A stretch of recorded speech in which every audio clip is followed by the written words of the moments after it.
Wayne. It's hockey possible championship time here tonight. The Fort Wayne Komets down 0-3 to Peoria. Battle here for their lives. It should be a tremendous ball game. 8,000 people plus are here. And here is your play-by-play announcer, Ted Horman. Thank you very much, Hilliard. Of course, everybody knows by now, nobody in the history of the Turner Cup Finals has ever come back from a 3-games-to-none deficit to win the Turner Cup. The Komets would like to take the first step toward changing that tonight. Also joining our broadcast team, Komet defenseman Mike Butters. Mike, I know you're unhappy you're not on the ice tonight. We're happy to have you up here, though. What do you have to do to get it going against Peoria? Well, I think we got to bang them early, you know, because we all down 3-0. We know records are made to be broken tonight, and if we don't win, out come the golf clubs. We don't want to see that happen. Mike, we're looking forward to your observations. Hilliard, the Komets have to win it, or we're going to have to call it a summer. It's going to be a tough game, I think. We want to thank everybody for joining us. First hockey live telecast since about 1978. Stay with us.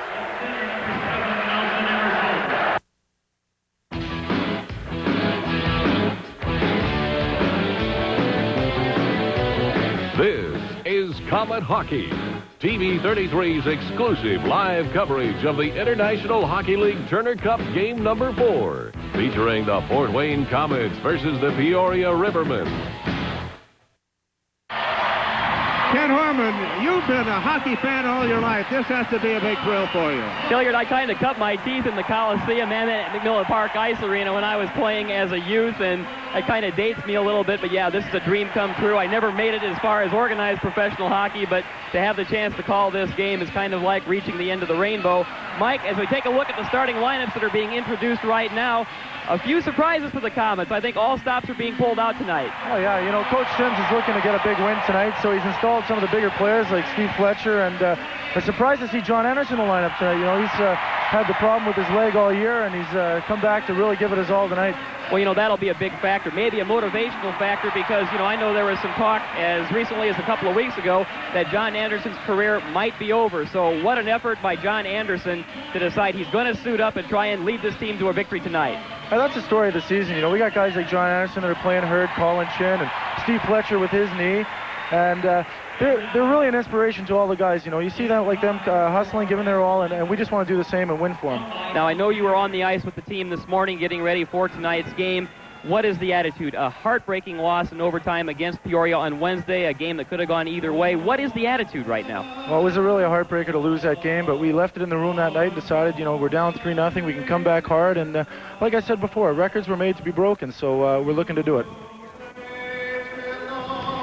We'll be back here at the Memorial Coliseum with the face-off in a moment. The completely redesigned 1992 Mercury Grand Marquis is here at Fort Wayne Lincoln Mercury. The new standard for full-size sedans is aerodynamic, yet roomy, more powerful while using less fuel, with advancements like sequential fuel injection, ABS brakes, and driver's side airbags. But perhaps the best feature of the new Grand Marquis is our introductory sale price, as low as $18,991, only at the Midwest's largest Lincoln Mercury dealer. Fort Wayne Lincoln Mercury. On Coliseum, across from Glenbrook.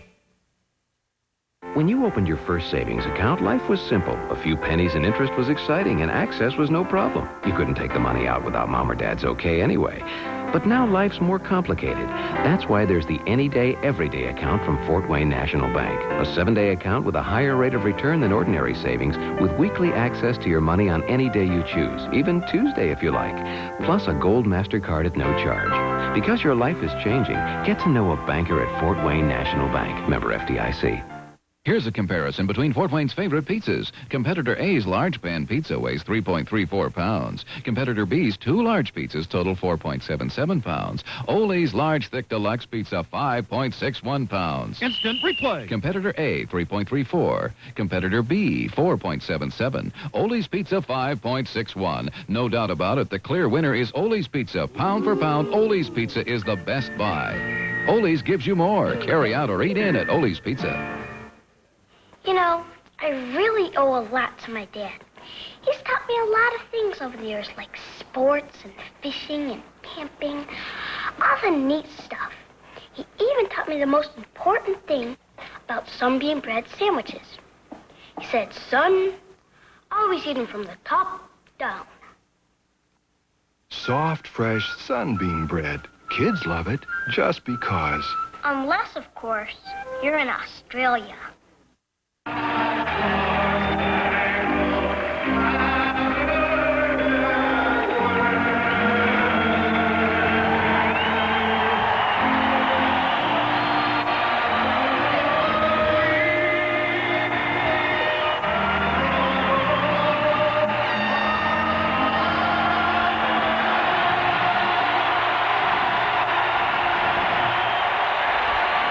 are back at the Coliseum, where Tom Didier has just revved up this capacity crowd with renditions of both the Canadian and the American national anthems. An outstanding job by Tom Didier, who's been here throughout the entire playoff. We're just about set to go here with Game 4. As Mike Butters pointed out in the pre-game, it is either win tonight or golf tomorrow for the Fort Wayne Komets. Checking out the officials for tonight's Game 4 of the Turner Cup Finals, we have as the referee Lance Roberts in the middle. He'll wear the red armband. The linesmen are Jerry Burt and Jay Shards. Just about ready to go here. Game 4 of the Turner Cup Finals. Peoria is starting a potent line of Nelson Emerson, Kelly Chase, and the top sniper in the league this year, David Bruce. It'll be Darren Beach and Randy Scarta on defense, Pat Jablonski in goal. Off the opening draw, the Komets wrap it around off the board. Steve Fletcher back in the lineup for this game, moves it ahead to Kevin Kaminsky. Kaminsky fires it off the board where Jablonski plays behind the net. Jean-Marc Richard fires it into the corner to Robin Bawa. Bawa tries to center. He's rubbed off the play by Randy Scarta. Fletcher and Kaminsky mucking around in there. Darren Beich will bring it up, and he clears the center ice. He's bodied hard, though, by Fletcher off the play. Jean-Marc Richard being pursued by Kelly Chase. He's bumped into the corner. Richard hands Chase back a little bit of elbow right there. And now Robin Bawa tries to start for the Komets. He brings it up to center ice. Uses Steve Fletcher as a pick. Dumps it into the corner. It'll be Darren Beach playing behind the net. He's tracked down by Bawa, who finishes the check. Kaminsky plays Dave Tomlinson, who's just on the ice right now. Nelson Emerson tries to dump it in. There's a delayed penalty coming up on the play. Stefan Beauregard with a good save.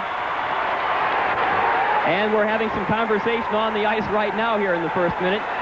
Kaminsky having a little bit to do with Nelson Emerson. Smart play there by Al Sims to start the line of Kaminsky, Fletcher, and Bawa. They really know how to get things going. You see Kevin Kaminsky there stirring it up, and they're going to show that, hey, we're not out of this series. We really want to get things going and get that first goal. Obviously, Mike, when you have a situation like this, I mean, Bruce and people like that, you've got the two tough lines Peoria has that have just been filling the net up. You have to put the ice patrol out there and establish some sort of physical dominance early on. Oh, yeah, every time you go against guys like Nelson Emerson and David Bruce, you really want to get the physical advantage of them. They're well-skilled players, and they really know how to put that puck in the net. So if you can take, say, the physical advantage away from them, you can really get on their game. Well, Peoria will go on the power play just a minute into the game. Fletcher draws 2 minutes for roughing. And out comes Peoria's famous, or I guess infamous if you're a Fort Wayne fan, the MTV line of Michel Mongeau, Jim Vesey, and Dave Tomlinson. Bobby J shoots it off the boards, the length of the rink to clear it out. Jablonski will play the puck behind the net. He fires it around the boards where Vesey will play it and start to center ice. Tomlinson now working into the Komet end. Dave Tomlinson in the corner. He's bumped off the play by Bobby J. Tomlinson still trying to control Jim Vesey. Tripped up a little by Bob Lakso. Bobby J playing with Tomlinson. Now it's Lakso. Looked like he was grabbed just a little bit there on the play by Mongeau, but it's cleared out. And Jablonski again will play, and Peoria will start the rush once more. Randy Scarta up ahead to Dave Tomlinson. Here's Tomlinson. He's chopped at by Bobby J. Brian McKee, a good play to go down the block, then wrap it around the boards and out of the zone. Tom Tilley pursued Ian Boyce right in front. It's Boyce, a great save by Jablonski. The Komets with a tremendous opportunity. Tilley could not play the puck well off the boards. A heads-up play by Bruce Major to Ian Boyce, and a great chance for the Komets right off the bat. And there's still a minute to go in their short-handed situation. I tell you, Kent, those two are two of the top penalty killers in the league, and you never know what's going to happen when you put a Bruce Major and Ian Boyce on the ice, because they've got that speed, and they seem to anticipate the play really well. You know, they obviously got on Jablonski's case there with Ian Boyce missing a great opportunity to put the Komets ahead 1-0. Well, Major and Boyce worked very well Wednesday night to get a key goal. At the time, it gave the Komets a 2-0 lead. So not only are these guys really effective checkers and penalty killers, but they can do some stuff with the puck when they have the chance. That's for sure. Face-off now in the Peoria end, dropped between Boyce and Emerson. Tom Tilley controls, but it's stolen by Major. Boyce tries to play at the slot. Kelly Chase now recovers, and here comes David Bruce. He's played high and hard by Lucic. Beauregard comes out of the net to play it. Kelly Chase now mucking it around the corner with Terry Lucic. They're trying to dig it out. 45 seconds left in the Peoria power play. Darren Veach back at the point. Feeds it up to Bruce. Back to Veach. Veach lets it fly over the top of the net. Major steps into Emerson. Danny Lambert trying to play. Here's Nelson Emerson, the backhander just wide. Kelly Chase run off the play hard by Ian Boyce, and it's cleared by Kerry Lusick. 20 seconds left in the man advantage. Peoria perhaps with one last rush. Tom Tilley moves it to center ice. He dumps it in. Played by Richard. Now McKee wraps it hard off the boards, and it goes the length of the ice where Jablonski plays again for the Rivermen. 5 seconds left in the man advantage. They won't have time to get it up ice before Fletcher comes back out. The penalty is expired. Peoria dumps it in. This will be an icing if the Komets can play it first. Great hustle there And by the Daniel K's Lambert. touch it. Great hustle there to get to the puck, cause the icing. The Peoria Rivermen have been called for icing. We'll be back with Game 4 of the Turner Cup Finals after this.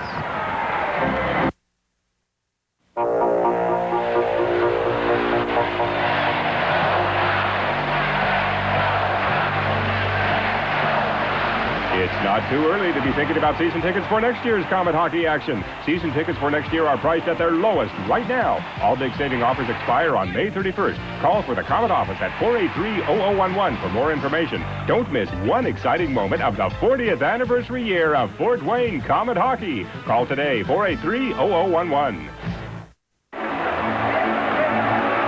We're back at the Coliseum getting ready for a face-off at the Peoria end. And here's a line we haven't seen in a while. Bruce Boudreau, Lonnie Loach, and John Anderson. And Mike Anderson out there and without a helmet. I guess he's trying to change things up, get a little luck going his own way. An amazing story, John Anderson. The puck dumped into the Komet end. Jean-Marc Richard plays it behind. Richard moving up along the boards. He's bodied off the play by Richard Pion. Fired back in by Rob Robinson of the Rivermen. Played behind the net by Brian McKee. McKee now starts the attack up ice. He feeds Boudreau. Boudreau tries to get by the Peoria defender.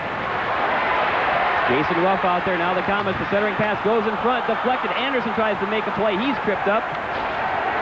Richard Pion starts to rush. McKee steps in front of that pass. The Komets clear the zone. The puck dumped back in the corner. And Peoria starts the attack again. Behind the net, the Rivermen work the puck. And it's just dumped the length of the rink. The Komets will go back. This will be an icing call. Brian McKee on the touch. And they'll bring it back down to the other end. What you saw, folks, there was a blood and guts determination effort by John Anderson there. Doing something he doesn't do a lot is hitting guys. He took out Tilley there on the play and almost a good scoring opportunity. You know, Mike, let's face facts. Is John Anderson supposed to be out there? Well, I'm not really allowed to comment on that, Kurt, but he wants to play, and give him the green light. Let him go. See what he can do. Michael, that's the Komets a little quicker right now than they were early in the last game. Yeah, they came out to a really good start so far. Draw goes back to Dan Lambert. His shot is blocked in front. It hit Kevin Kaminsky. He's down, favoring his knee a little bit. The puck back in the Peoria end. The Rivermen control. Darren Beach moves it to center ice. Up ahead to Nelson Emerson. This guy's one of the quickest skaters in the league. Beauregard plays a loose puck, fires it around the boards. David Bruce feeds a shot right on by Kelly Chase. The rebound saved by Beauregard.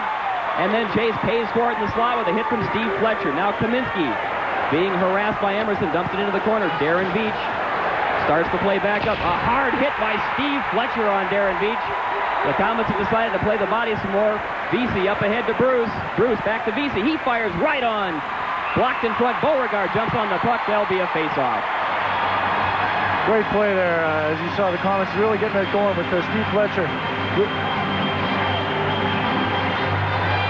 Here's the opportunity by the Peoria forwards here. Stephen Beauregard, Johnny on the spot to hop on that one for the whistle. Good block on the play by Dan Lambert, too, because the puck never really got through to Steph with any kind of velocity. He just had to make sure a surprise hop didn't get by him. That's one thing we've been seeing in the playoffs from the Komets. You know, the defense, Steph Beauregard hasn't had to come up with as many saves as the defense are getting in front of him and blocking him. Yeah.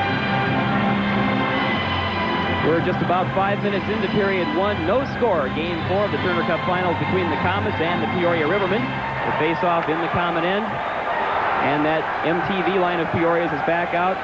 Mongeau, Tomlinson, and Vesey. The Komets counter with Colin Chin, Bobby Lakso.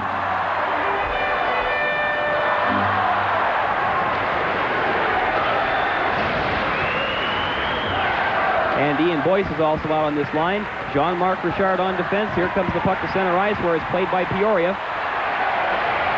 Now Dave Tomlinson with the puck. Fires it along. controlled by Mongeau. He's bumped off the play by Richard. Bob Lakso takes it in the common end, flips the high backhander out of the zone.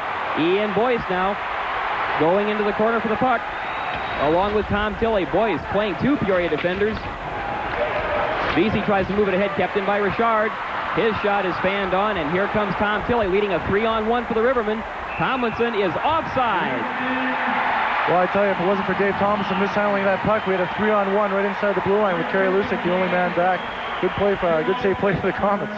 Mike, it looks like so far like the Komets are willing to play a little bit of, they're trying to play the body, but they're also willing to try and dump the puck out of the zone, and at the very worst, get it to neutralize so they can try and disorganize Peoria's rhythm a little bit. That's true. You want to neutralize all the Peoria forwards as they have that scoring touch around the net, so the longer we can keep it out of our own end, the better off we're going to be.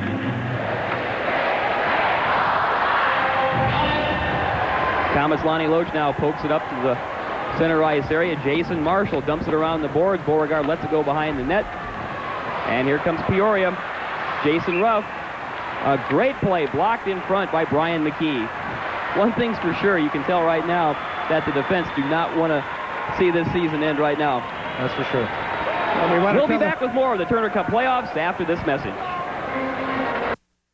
What tastes like home? I'll tell you what tastes like home. Country chicken, green beans, and my mama's biscuits. Some people think Lee's chicken tastes better than homemade. It's pressure cooked to lock in the delicious flavor, so it's juicier, tastier than homemade. Lee's Country Chicken has 6 lunch specials for only $2.59, Monday through Saturday from 10 till 3. When I can't get home, I get Lee's. That's why everybody's chicken. Lee's chicken. 14 minutes and 16 seconds left in the first period of this Turner Cup final playoff game between the Komets and Peoria. Richard Pion and Bruce Boudreau set to take the draw. Pion draws it back. The shot by Robinson goes just wide. Marshall keeps it into the corner. Bobby J rubs off Richard Pion. Bruce Boudreau controls now. He'll try and rub it up the boards, but O'Brien keeps it in. O'Brien tries to center. He's rubbed off the play. McKee checks O'Brien. Here's Boudreau trying to lead the rush out. Off of John Anderson's skate. He regains control. Up to Lonnie Loach. And Loach is called for offside. One of the cases there where they were trying to get the play going, but the puck got in Lonnie's feet, and he was over the blue line before the biscuit came over. It seems to me that line of Loach, Gabby Boudreau, and John Anderson are really trying to sit the defensemen back on their heels there for Peoria. It seems that either John Anderson or Lonnie Loach are blowing the zone early, which creates a lot of space for Gabby Boudreau to move the puck up and hopefully gain the zone. You know, Mike, one of the situations that you have to worry a little bit about, the Boudreau and Loach and Anderson line were so effective early in the season, but is the timing off a little now that John's been off for so long? A couple shifts, I think he'll get the game legs back in shape. Now here's Darren Veach working the puck up for Peoria to Nelson Emerson. He dumps it into the corner. Danny Lambert goes after the puck. Kelly Chase finishes a check off of Lambert. The puck now pops out the center ice where Veach tries to shoot it in. Intercepted by Robin Bawa. On the wing to Scott Gruel for his first shift. He lets it fly. The bad angle glove, though, by Jablonski. Gruel again has the puck. The wraparound just wide. Just missed Jablonski. It might have got a piece of the post. The Komets keep it in. Bawa feeds Kaminsky. Kaminsky looking for a man. He's got Lambert in the slot. Lambert being hooked off the play. Lambert behind the net to Bawa. Bawa tries to center. Nobody there, and here comes Kelly Chase back the other way. David Bruce now snaps the quick shot. Glove save Beauregard. And he'll hang on for the faceoff. It's funny how you see, there we got some pushing and shoving in front of the net, but David Bruce, every time he gets the puck, there's kind of a hush around this Fort Wayne Memorial Coliseum tonight. It seems like, I know the first 13 shots he had, he's got 10 goals so far. That's an amazing ratio, and when you think that between what he's done this year in the IHL's regular season and then also in the playoffs, 82 goals, this guy's a scoring machine. This is a playoff game between Peoria and the Fort Wayne Komets. Peoria leads 3 games to none, could win the championship with a victory here tonight, but the Komets are battling for their lives here. 13 minutes to go here in period 1. We're scoreless game for the Turner Cup Finals. Michelle Mongeau and Colin Chin will take the draw. Linesman Jay Scher is having some conversation with both Mongeau and Chin. Ian Boyce jumps into the circle just a little bit early, as does Dave Tomlinson. Mike, it's really important for the Komets to get the first goal in this game to really establish the momentum. Definitely. I believe in the playoffs, the only games that Peoria's lost is when they've been down after one period. Now Boyce controls the draw. Bob Lakso picks up the puck. He backhands it high into the air. Chased into the Peoria zone by Herb Hohenberger. Hohenberger now behind the net. Looks for a man to break out. Feeds it across to his defensive teammate, Tom Tilley. Back to Hohenberger. It's by him. Hohenberger now tries to feed ahead. Jean-Marc Richard with the high shot that's deflected into the corner. Ian Boyce bounces it off the boards behind the net. Lakso gives chase. He's taken off the play, but Ian Boyce comes up. He centers it. Scramble in front. That bounced off a couple of defenders. Now Boyce feeds it to Richard at the point. He dumps it in, but here comes Michel Mongeau for Peoria. Mongeau hits the blue line. Quick move. Vesey taken off the play by Colin Chin. Now it's Boyce playing the puck off the boards. He's rubbed off by Tomlinson. Chin now back with the puck. Mongeau picks it up. Tries to beat Richard. Richard rubs him off the play. Now Richard and Michel Mongeau going at it a bit. There'll be a penalty on the play. And I think Lance Roberts has them both, Mike. Yeah, great call by Roberts. So, both guys are pushing and shoving in the corner. He had to make a call sooner or later. I guess it was Mongeau and Jean-Marc Richard exchanging blows. And I guess he wants to set the tone early here and show these guys that, hey, we'll let you play between the whistles, but you want the rough stuff, you're going to sit for it. Well, it's a situation where I noticed it in the third game here Wednesday, where Peoria, they've got good enough size and they've got great speed, so that makes them a little tough to hit, but they don't like the physical game that much. But still, they seem to have a way to suck guys into retaliation penalties. They don't like going after the big players a lot. I guess we're going to look at it. Here's a look at the penalty. Here you see the boys going at it, Jean-Marc Richard and Mongeau. Great play by Jean-Marc there to stand up Mongeau, who's deadly in this slot. Well, now I have to ask you how you feel about the call of Lance Roberts, because Jean-Marc Richard got the double minor. Wow, surprising to see. I guess he gave one too many punches there, and the Komets are going to have to kill for the next 2 minutes. 11:58 to go here in period one. The game is scoreless. Game for the Turner Cup Finals between the Komets and the Peoria Rivermen. And now Peoria will start again on their second power play of the night, with Jean-Marc Richard serving 2 minutes in the penalty box. The draw goes back to the Rivermen. Darren Beach fires it high off the glass. It gets by Beauregard in the corner. Ian Boyce tries to play it off the boards, kept in by Scarda. Now Kelly Chase plays the high puck in the corner. Oh, Emerson takes a big hit from Bruce Major, and the puck is cleared and over the glass. Great play by Bruce Major there to hold up one of the Peoria forwards so Bobby J could get the puck and try and wheel it down. Unfortunately, it went over the glass. Well, and one of the good things he did, too, is he really stepped into Nelson Emerson, which was just a must thing you have to do, I think, in the attacking end like that, because if those guys get room to freewheel and run around, all of a sudden the puck's in the net. Yeah, one thing we're seeing from the case tonight is the extra hit. I know up in Peoria, game 1 and 2, a lot of times Peoria would dish off the puck, and guys like Emerson were allowed to freewheel. And when you hit guys like that, they're going to start looking over their shoulder and thinking twice about the physical style of play, and they're going to panic and get rid of the puck a little sooner. I know that was Al Sims' game plan going into tonight. 1:45 left in the Rivermen power play. Boyce and Emerson scrap for the draw. Darren Veach has the puck at the point. He looks for a man. Nelson Emerson over to Veach. Veach feeds Emerson again. Emerson lets it fly from the top of the circle. Kicked out by Beauregard. Emerson with the rebound. Now Ian Boyce tries to control. He fires it over the glove of Randy Scarda. And Pat Jablonski has to play behind his own net. 1:20 left in the Rivermen power play. Again, we're scoreless just about midway through the first period. Darren Veach fires it into the Komet corner. A funny hop off the boards. Just about surprised Beauregard. But the alert Dan Lambert picks up the loose puck and clears again. Now here's Darren Veach of the Rivermen. He has a little trouble behind his net. Goes back behind again. Dumps it out for Randy Scarda. He's played by Lakso. Now Bobby Lakso feeds it back to the defense. Brian McKee dumps it high into the Peoria end again. Now there's 44 seconds left in the power play. Randy Scarda starts it back up ice again. David Bruce over the red line.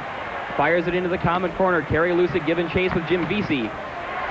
And Lusick wraps it high off the boards again into the Peoria end. Pat Jablonski fires it around. Tom Tilley now looking for a man. Boyce finishes his check on Tilley. Now Darren Veach up ahead to Richard Pion. Pion into the Komet zone, trying to beat Lusick. Centers in front, controlled by Ian Boyce. Now Boyce starting back. Slips a check from Pion, brings it back into the Komet end to eat up some time on the clock. And it's cleared the length of the rink by Brian McKee. That will do it. There's just 5 seconds left in the power play. Peoria starts up again with Jason Marshall. Back on the ice are the full-strength Komets and John Anderson to Bruce Boudreau. Boudreau feeds Lambert coming in. Lambert, he tries to feed it in front and it's blocked by Tom Tilley. And we have an injured Peoria player on the ice. It happened right there near center ice. Jason Marshall is down. And now Richard Pion exchanging some words with the Komets' Dan Lambert. Pion, I tell you, the whole series has really been going hard at the Komets. For a little guy, he really likes to get his nose in there, and he's a scrappy guy. You know, he knows he's not going to get 30, 40 goals a season, so he likes to get his stick in there and draw penalties, and he's doing a good job of that tonight for Peoria. You know, Pion's one of the oddities in hockey because he's one of the few native Californians that are playing professional hockey. We'll be back with more of the Turner Cup Finals after this.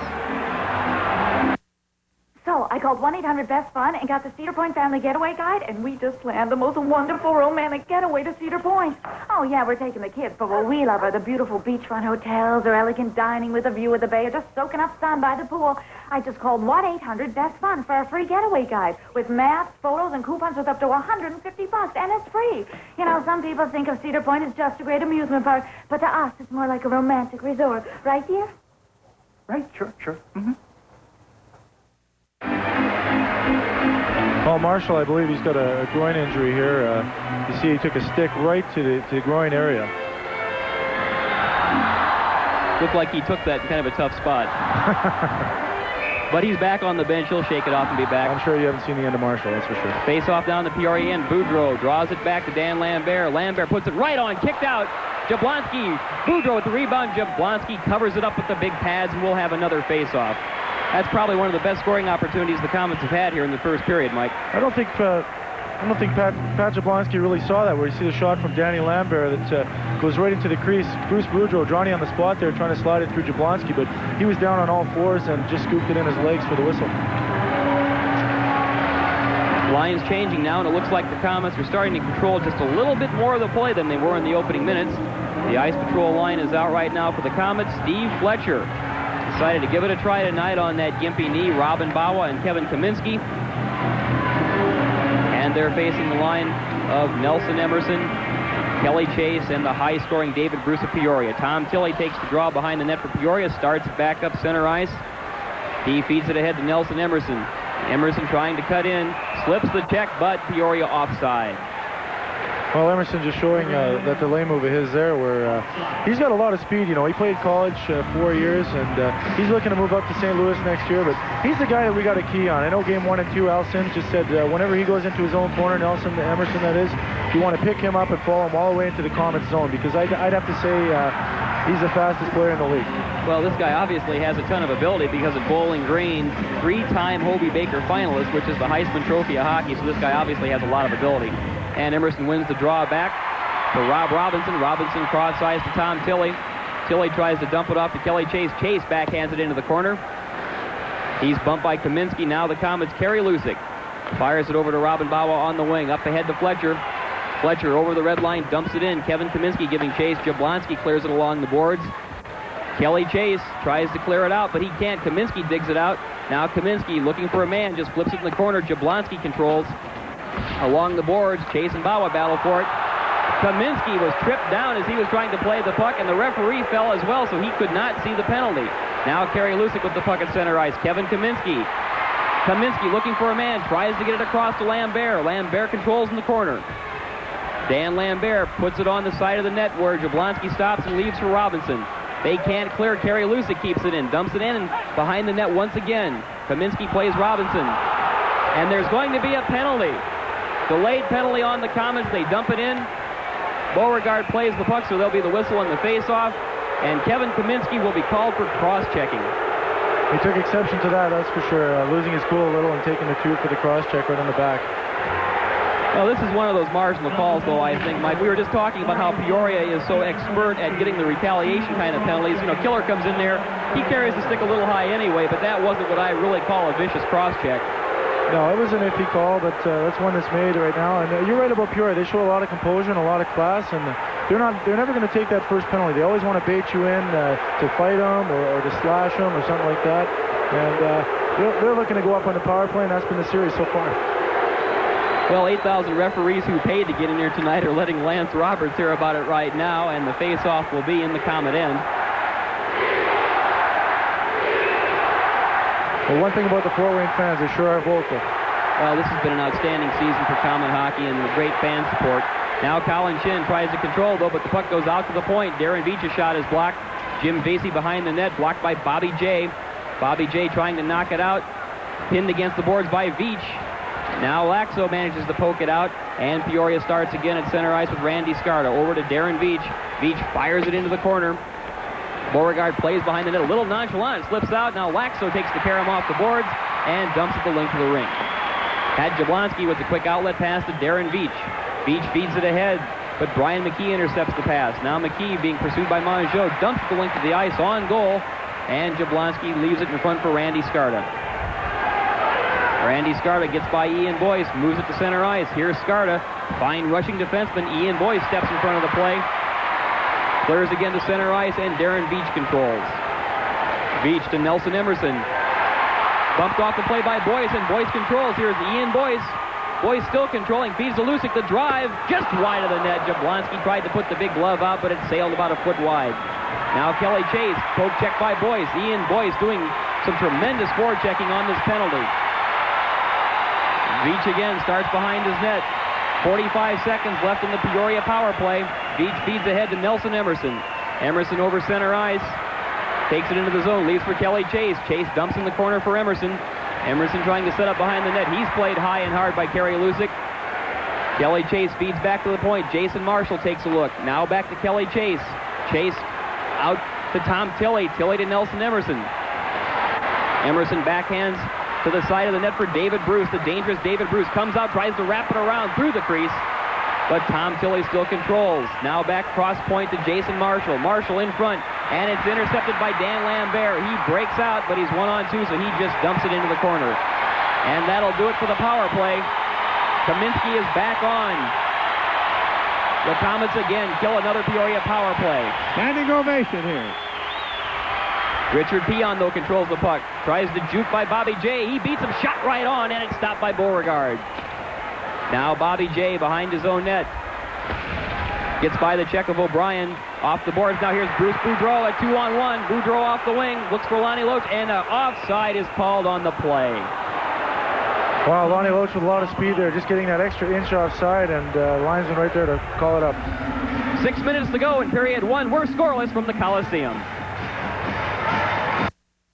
This is Hardee's quarter-pound cheeseburger. Its dimensions about 64.65 millimeters bun to bun. The patty 12.65 millimeters of 100% thick, juicy beef. And for a limited time only, is just 99 cents.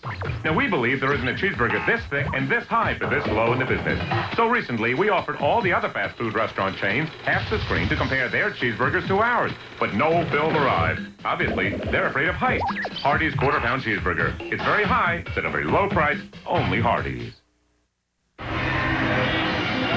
We're back at the Coliseum. 6 minutes to go in a scoreless first period so far. Michel Mongeau, Jim Vesey, and Dave Tomlinson out for the Rivermen against the line of Lonnie Loach, Bruce Boudreau, and John Anderson.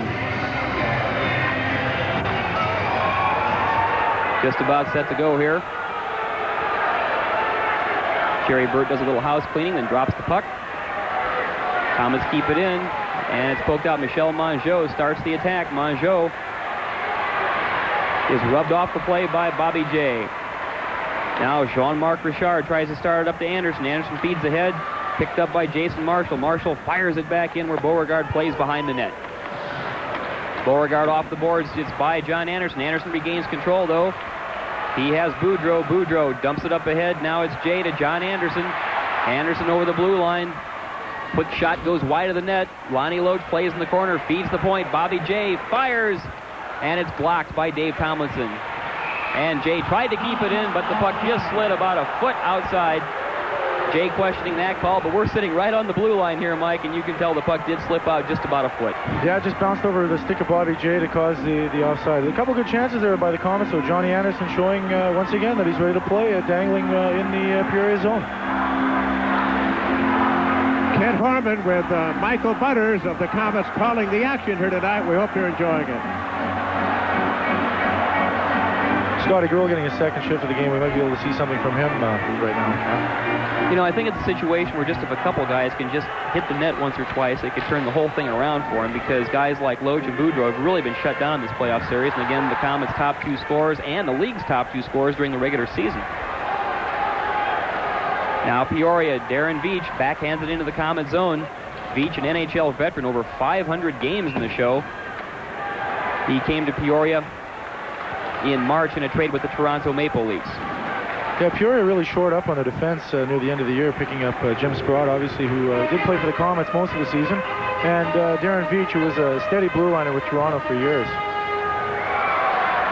I think they're really missing Dominic Lavoie tonight, though, as the Komets are really penetrating the zone. He broke his jaw in Wednesday's game. Yeah, he's one of their key defenders, so he is definitely a big loss. The possessor of one of the hardest slap shots in the league. But the Komets will take that. Now the face-off, Nelson Emerson, Kevin Kaminsky. Emerson with a clean draw, gets over Skarda's stick, and Gruel puts the pressure on Skarda.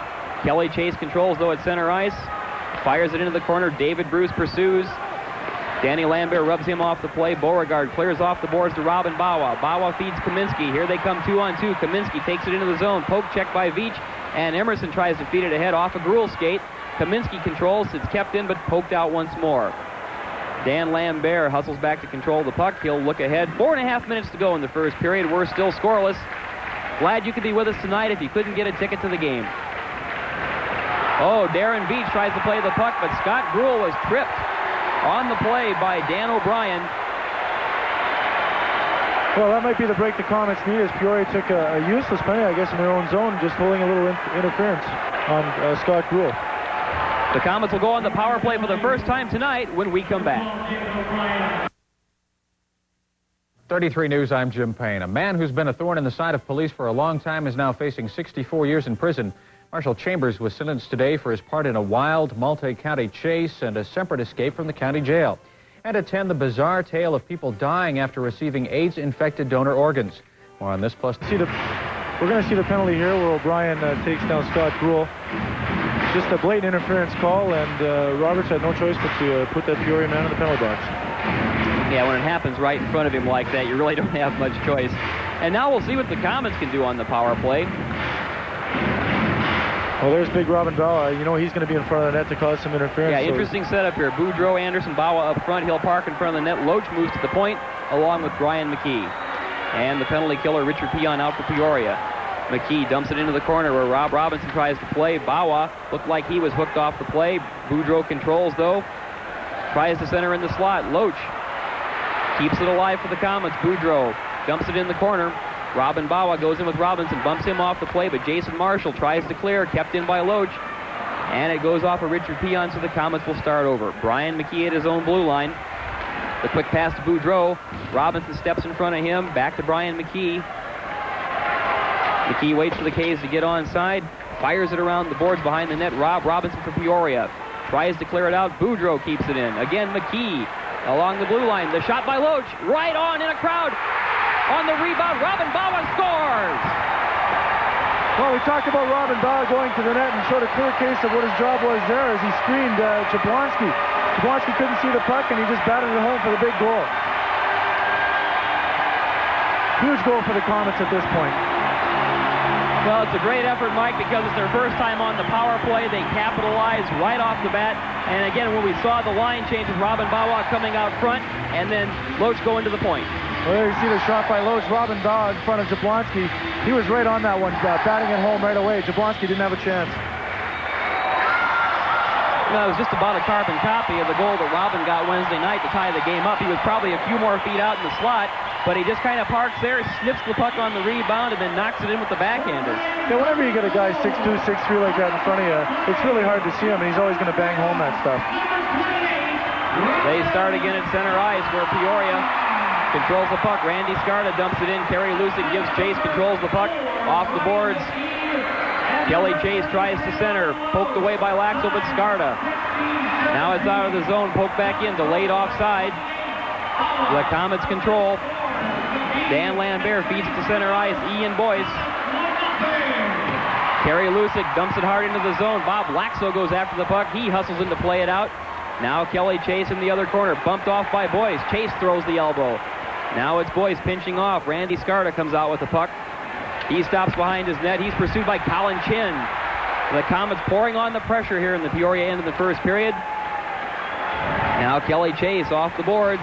Played hard by Ian Boyce. Boyce comes up with the puck, sends it to the corner. Randy Scarta, Boyce checks him.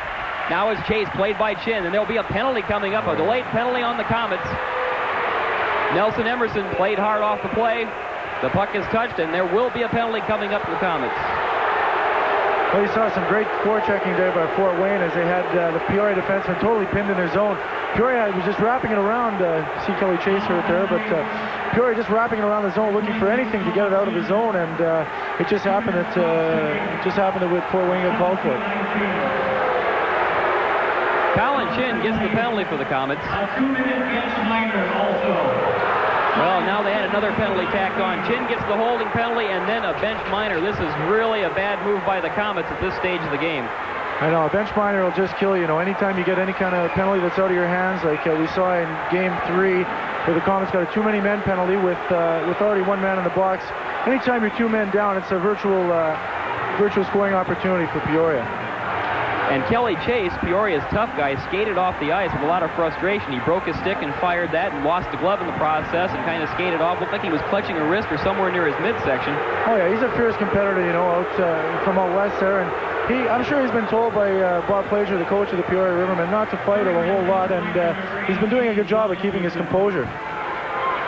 In case you've just joined us, we're late in the first period, 2:41 to go. The Komets are on the board, leading 1-0 on the power play. The goal from Robin Bawa, the assist to Lonnie Loach and Brian McKee.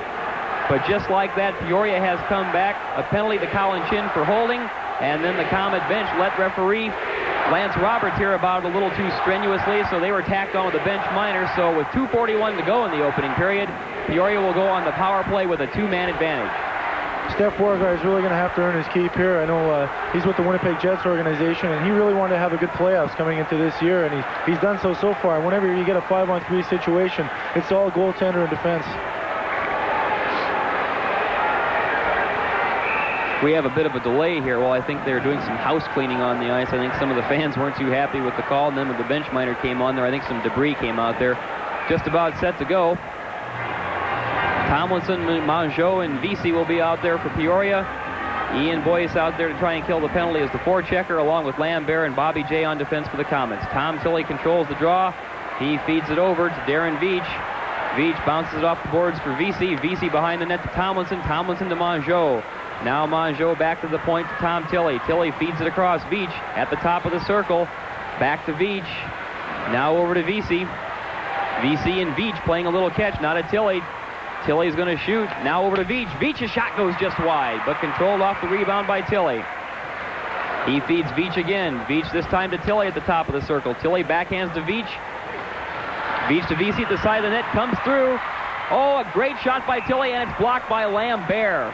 Great play by Dan Lambert because Steph Beauregard a little out of position, and he had an open net. I'm sure that was a goal saver as Dan Lambert feeling the pain for that one. Steph Beauregard got called out of the play, and Dan Lambert just dove in front of that puck to save a sure goal. 2 minutes to go in period one. The Komets leading 1-0. 1:21 left in both penalties to the Komets. Peoria again enjoying a two-man advantage right now. Mongeau and Boyce on the draw. Tomlinson tried to play it back. He's hooked off the play, but he gets it to Tilley. Now to Veach. Veach again sets up at the top of the circle to Vesey. Vesey feeds it to Veach. Now in the high slot. Over. Oh, a great shot by Tomlinson. Gets a piece of Beauregard's arm. Now back to Veach again at the point. Tom Tilley with the puck. Tilley has Mongeau at the side of the net. Quick shot, and Beauregard with the glove stabs it, and there'll be a whistle. Komets doing a good job of just keeping Peoria to the outside there. Whenever you're down two men, you want to give them the long shots and not let them work inside. And it's been working for them so far as they're sending a 2-1 defensive play where you have two guys up high forcing the play, and you just want Peoria to work it around the outside like an umbrella effect to get them the long ones. Mike, isn't the most important thing, especially when you have a two-man situation, and obviously Peoria is going to be moving the puck around. Do not screen your goaltender. Yeah, well, as we see, they just cleared the front for Steph Beauregard, and all you have to do is scoop it up for the whistle. Stefan Beauregard has had an outstanding playoff series, and he hopes to be back in the Winnipeg Jets organization next year, probably with the big club. Now it's Bruce Major on the draw with Mongeau. Again, Mongeau wins back to Tilley. Over to Veach. Veach to Tom Tilley. Tilley to Veach. Now Veach in the corner to Vesey. Back to Veach. Veach with a quick shot and a score. Not just catching Steph Beauregard off guard as it went between the legs. I believe he was screened on that play, too, when Veach let that one go. So we got a tie ball game. Well, Veach has been playing some pitch and catch back and forth with Vesey over there in the one corner. This time he decided to let it go from about 20 feet out. And I think you're right. I think we'll see here it was a screen, Stefan Beauregard. There you see Collins in front and Bruce Major maybe getting the screen on Steph Beauregard, just catching him in the 5-hole. Oh, yeah, he had no chance on that one as Tomlinson really got in front of Steph. Well, Tomlinson's a big guy. He set up shop right in front of Beauregard and went right between his legs, and Stefan really never had a chance. That's a tough goal with 40 seconds left in the second penalty as well, because they get a chance to work on their second power play. Veach the goal on the assist from Vesey and Tilley at 18:34 to tie the game up. It's 1-1, and Peoria is still on the power play for another 30 seconds. That just took care of the first penalty. Peoria still has one-man advantage. Cleared along the boards, though, by Kerry Lusick. Randy Scarta now working the puck up to Tom Tilley. 1 minute left in the first period of play. We're tied here at the Coliseum, 1-1. 15 seconds left in the Peoria power play. Scarta bumped off the play by Kerry Lusick. Now it's Bruce, taken down hard by Jean-Marc Richard. Ruff is pulled off the play, but he gets it back to Scarta. Scarta now looking for a man. He finds Ruff.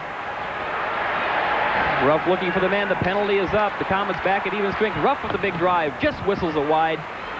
And it gets by Tilley's stick. 30 seconds to go in the first period. Bob Lakso working on Tom Tilley. Now John Anderson in. Cleared to center ice. Bobby J fires it back in. The Komets clear the zone. Pat Jablonski plays behind the net. And Peoria starts again with Tom Tilley. Over to left side for Randy Scarta. Scarta just flips it in. 10 seconds to go in the opening period of play here at the Coliseum. Bobby J fires across to Brian McKee. McKee back to J. He bounces it off the boards. Lonnie Loach dumps it ahead to Anderson with just 2 seconds to go. Anderson shoots and scores, but there will be no goal. Oh, no, they're going to count that. The red light's on. There will be no goal. This will be interesting. This will be interesting, Mike, because I was looking at the scoreboard. I was amazed. I didn't hear the buzzer go off, but the crowd started getting worked up when Anderson went in on the breakaway. There's going to be a discussion. Well, Roberts is going to talk to his people right now and see if they saw what happened, but that's the reason they have the green and red light above the net. Whenever there is a goal with the time discrepancy, the red light will go on. So we're going to see John Anderson here, and if the light did stay on. So the goal is going to be allowed. You are exactly right. I think the Komets caught a break because I was looking at the scoreboard, was just about to say the period is over, and it's 1-1. Anderson set sail with just about 2 seconds to go. There you see John Anderson finishing the play. Now Anderson just skates over, shakes the man, quick shot by Pat Jablonski, and the red light went on. The goal will be allowed to count.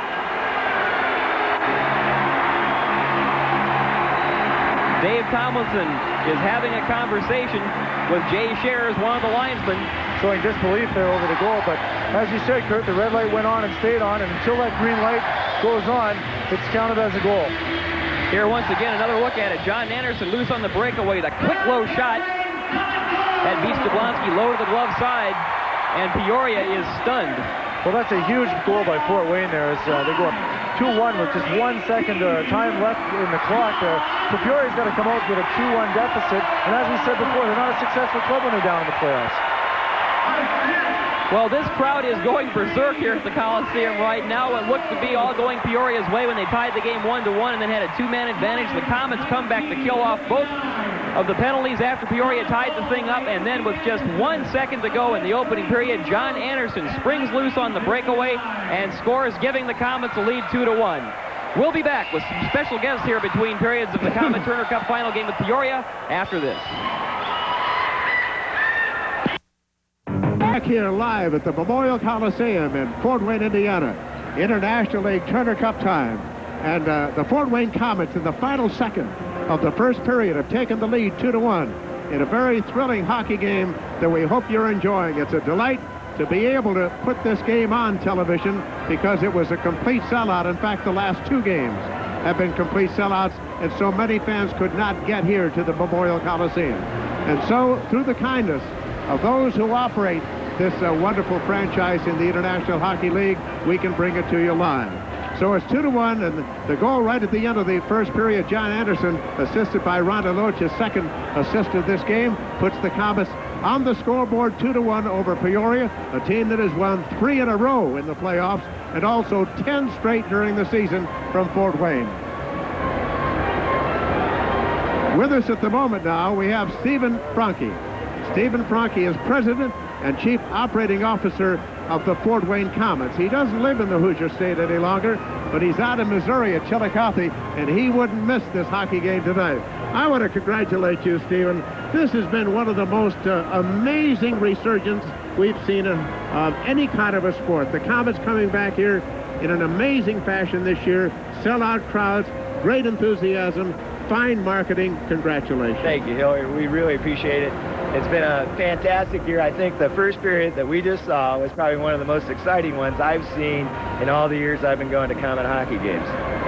What gave you the idea to take over this franchise? What was the motivating factor? Well, I think really, Hilliard, we looked at the situation 3 years ago when the opportunity arose this summer. We just wanted to do it. We were fans of the game. We're lifelong residents, even though I don't live here right now. Our families go back. My grandfather used to be city controller at Fort Wayne. We have a lot of tradition here, and we just want to get it involved, and we thought we could turn it around, and being where we're at right now, it's gone beyond all of our expectations. You had to have a lot of marketing meetings early to prepare your season ticket sales and all of that. You must have had a very well laid out plan. Well, we started working on everything even before we knew we got the Flint franchise and before we worked out a deal with the Coliseum, because we were hoping that we were going to get it all done. But again, a lot of it has been the fans, the media, the support that we've gotten from the local advertisers. It just really hasn't been a strictly one big plan. We also want to talk about Al Sims and his hockey players. Al came here, and he did a tremendous job. Yeah, Al, really, if you think about it, Hilliard, we closed this deal July 12th. We didn't really get Al until about 10 days later. He pulled together a bunch of guys with the National Hockey League affiliations and then all these independent guys and signed them as free agents, and it's just been an excellent response that we've had. Your business acumen shows in your contract with the Memorial Coliseum.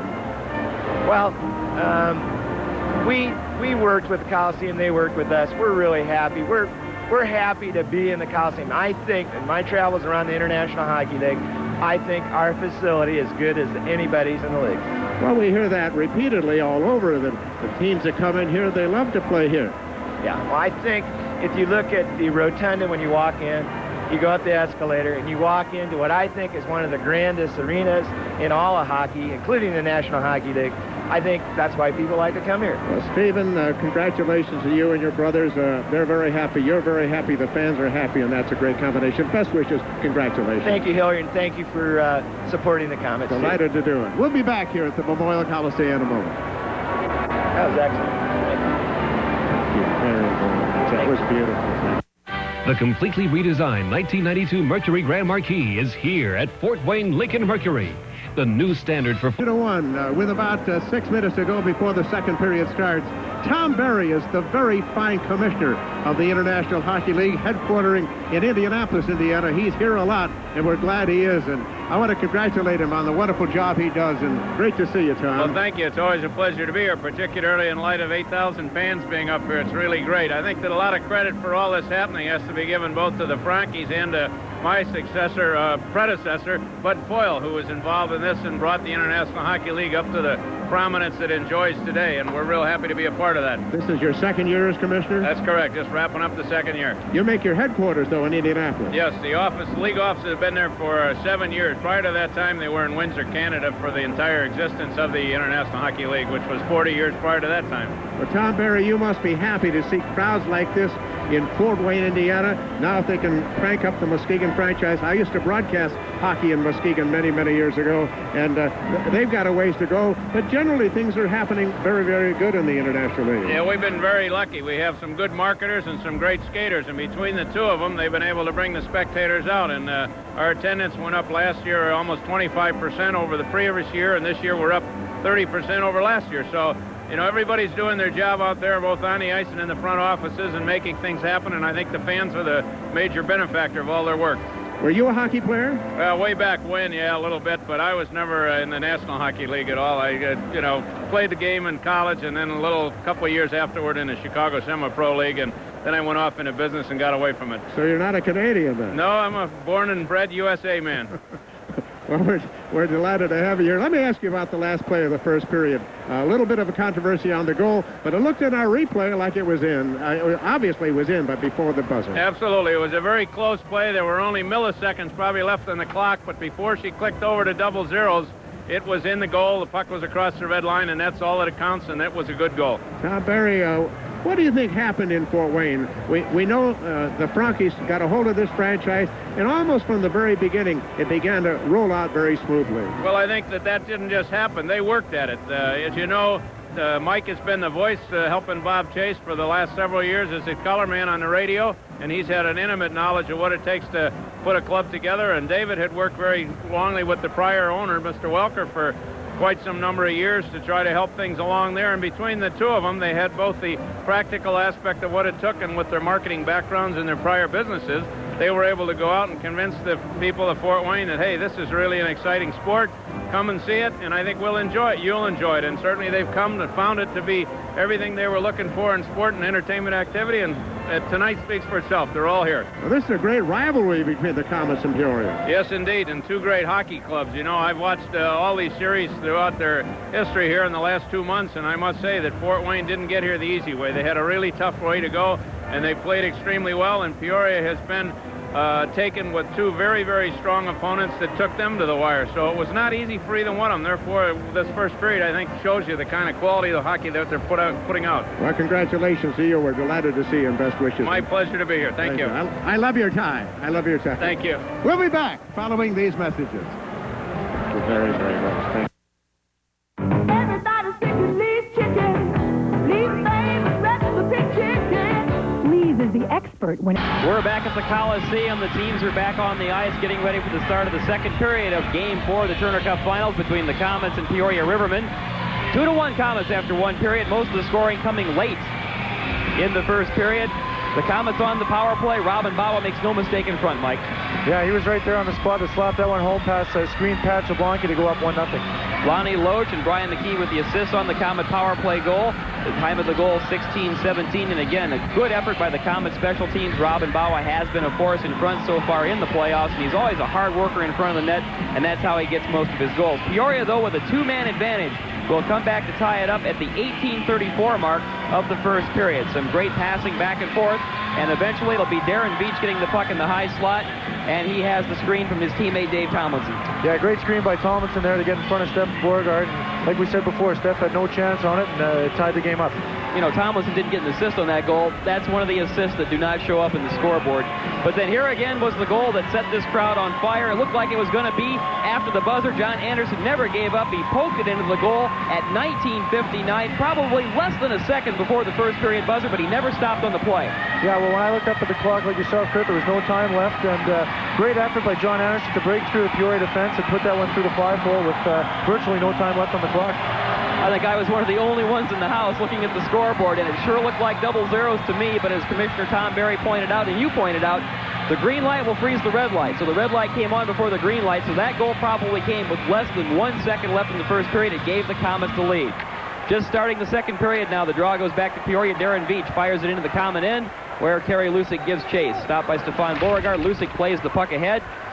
Slips by the Peoria player, now Steve Fletcher. Up ahead to Kerry Lusick, breaking into the Peoria end. Lusick's backhander right on in. Jablonski stops it with the big glove, and he pins it against his chest for a face-off. Kerry Lusick with a fine rush on that play, Mike. That's one thing you don't see a lot is Kerry Lusick, Mr. Defense, taking a rush on the play, but he had an opportunity there as he took a feed from Steve Fletcher and walked in on Pat Jablonski. But Carey's been, I guess, the Knobbrick Defensive Player of the Year, and he shows why throughout the playoffs. The Komets Ice Patrol line of Kaminsky, Bawa, and Steve Fletcher is out. Richard and Lucic on defense. They're paired up against the line of Kelly Chase, Nelson Emerson, and David Bruce of the Peoria Rivermen. You know, I thought a factor in the first period is we talk about David Bruce, 10 goals on 13 shots the first 3 games. I don't know if he's had many shots at all so far. He's been non-existent tonight. You know, I guess they're doing a good job of covering him. I know they've got the Kaminsky line playing against him a majority of the time, but it's good to see him silent tonight. The draw goes back, controlled by Richard. He fires it in front. David Bruce, the slick pass across to Kelly Chase. Now he feeds Emerson, who's breaking in. Pulled off the play a little bit by Kevin Kaminsky, now wrapped around the boards by Lucic, where it's played by Fletcher. Fletcher tries to feed it across, but it's intercepted by Veach, poked away by Bawa into the Peoria end. Now Darren Veach taken off the play by Bawa. Nelson Emerson controls up ahead to Kelly Chase. Chase a little flip into the Comet end. Steve Fletcher goes in after it along with David Bruce. Bruce taken hard into the boards by Fletcher. Now it's Bawa starting back up ice. Feeds the pass over for Richard, but stepped in there by Jason Marshall, who dumps it back in the Comet end. Beauregard leaves it for Lucic, who fires it around the boards. Steve Fletcher and Marshall, a big collision along the boards. Now it's back in the Comet end. Lucic being chased down by Michel Mongeau. Mongeau bumps off Beauregard a bit, who's out of his net. Mongeau centers in front. Tomlinson fans in the play. The backhander again. Anderson ties up Tomlinson. Beauregard tries to clear it out. Now it's Fletcher in the corner. He and Tomlinson go in. Tomlinson kicks it out with the skate. Kaminsky tries to turn it out. The big shot by Marshall, just wide. And John Anderson leads the rush out for the Komets. Anderson with the key goal. 1 second to go in the first period to give the Komets a 2-1 lead. Anderson, the slap shot, and he scores! What a shot by John Anderson! He let that howitzer go from top of the circle and just burned Pat Jablonski on the short side. Heads up play by John as Gabby Boudreau cut to the far side. John had nothing but net to shoot out there. Well, this could certainly be one of the stories in the playoffs as far as the Komets are concerned. John Anderson, who I don't really think belongs out there with that leg injury, now has his second goal tonight. Just a minute and a half into the second period, Anderson steps over the blue line, top of the circle, lets it fly, and he beats Pat Jablonski high to the glove side, giving the Komets a 3-1 lead.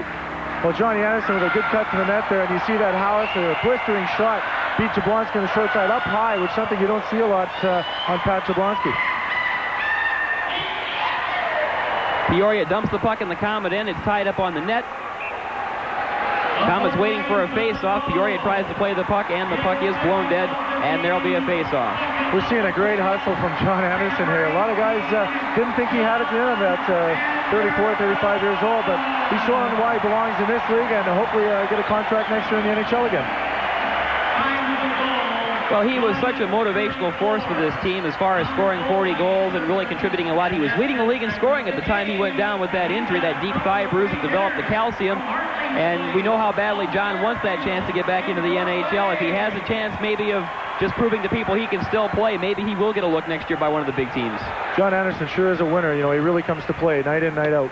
Well, this will be a key for the Komets as far as revving them up for perhaps this game and others beyond if it gets that far. But we're still early in the second period.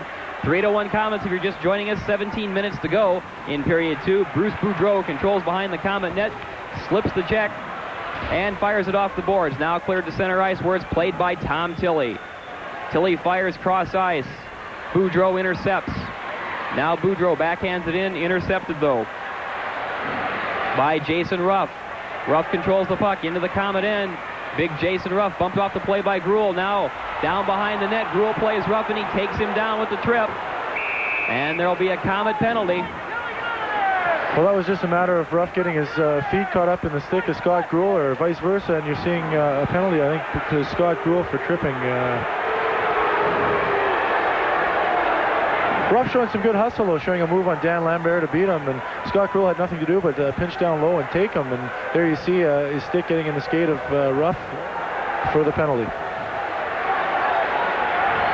You know, Jason Ruff is one of their top prospects as far as the St. Louis Blues organization. This is just his third playoff game here in the Turner Cup because he was playing some junior hockey, and I think they have big plans for Jason Ruff because he's a big kid and he has a gifted scoring touch, and I guess he can kind of carry the elbows a little high, so he's not afraid of mixing it up a little bit. No, he's a big kid from the West, from Lethbridge, and he had a successful season there coming in here and getting a shot. But you're right with this season series. They're looking to have him on a line with Hull and Oates next year, which is a bonus for them. Now Peoria out on the power play. The Komets try to clear, but kept in by Veach. Colin Chin controls. He skates it ahead up to Bobby Lakso. Lakso along the wing. Another penalty coming up. This one will be on Peoria. The puck dumped on goal where Jablonski freezes, and this will take care of the Rivermen power play. Colin Chin was taken down away from the play, and that should be interference on the Rivermen. Yeah, Colin Chin showing some hustle going to the net there, and the Peoria defenseman had no choice but to haul him down, as we see the centerman, haul him down for the 2 minutes. One thing we've overlooked here, too, is the play of Bob Lakso in the playoffs, too. He's been the leading scorer, and, he's always played in the shadow of guys like John Anderson, Bruce Boudreau, and Lonnie Loach all season, and he's really come to shine tonight. I know his folks in Minnesota are watching back home, and he's playing a really good hockey game tonight and throughout the entire playoffs this year. And Bobby Lakso is one of those gifted players that the goals he gets usually count. He's got a lot of game winners for the Komets in these playoff series, so Bobby Lakso definitely one of the guys they depend upon, but you're right, kind of not one of the limelight kind of players. Mongeau takes a seat in the penalty box for hooking. Now both teams are even, 4 aside. David Bruce dumps it in for Nelson Emerson. Lakso plays behind the net. Colin Chin looking for a man in the corner, feeds it back behind the net. Brian McKee dumps it over for Lucic. Lucic feeds it right back to McKee, and the Komets will try to set up. McKee with a little flip to center ice where Randy Scarta will play for Peoria. Scarta looks for a man, feeds it cross ice to Darren Veach. Now Veach looking for a man. He tries to play, but fans on the puck. Good forechecking there by Lakso. Lakso back to Kerry Lucic. Lucic over to Brian McKee. McKee with a quick shot, just tipped wide of the net. Jablonski goes down to try to do the big save with the big pads. Now Nelson Emerson along the boards. He's poked away by McKee. And Bob Lakso takes over. Bobby Lakso turning to center ice.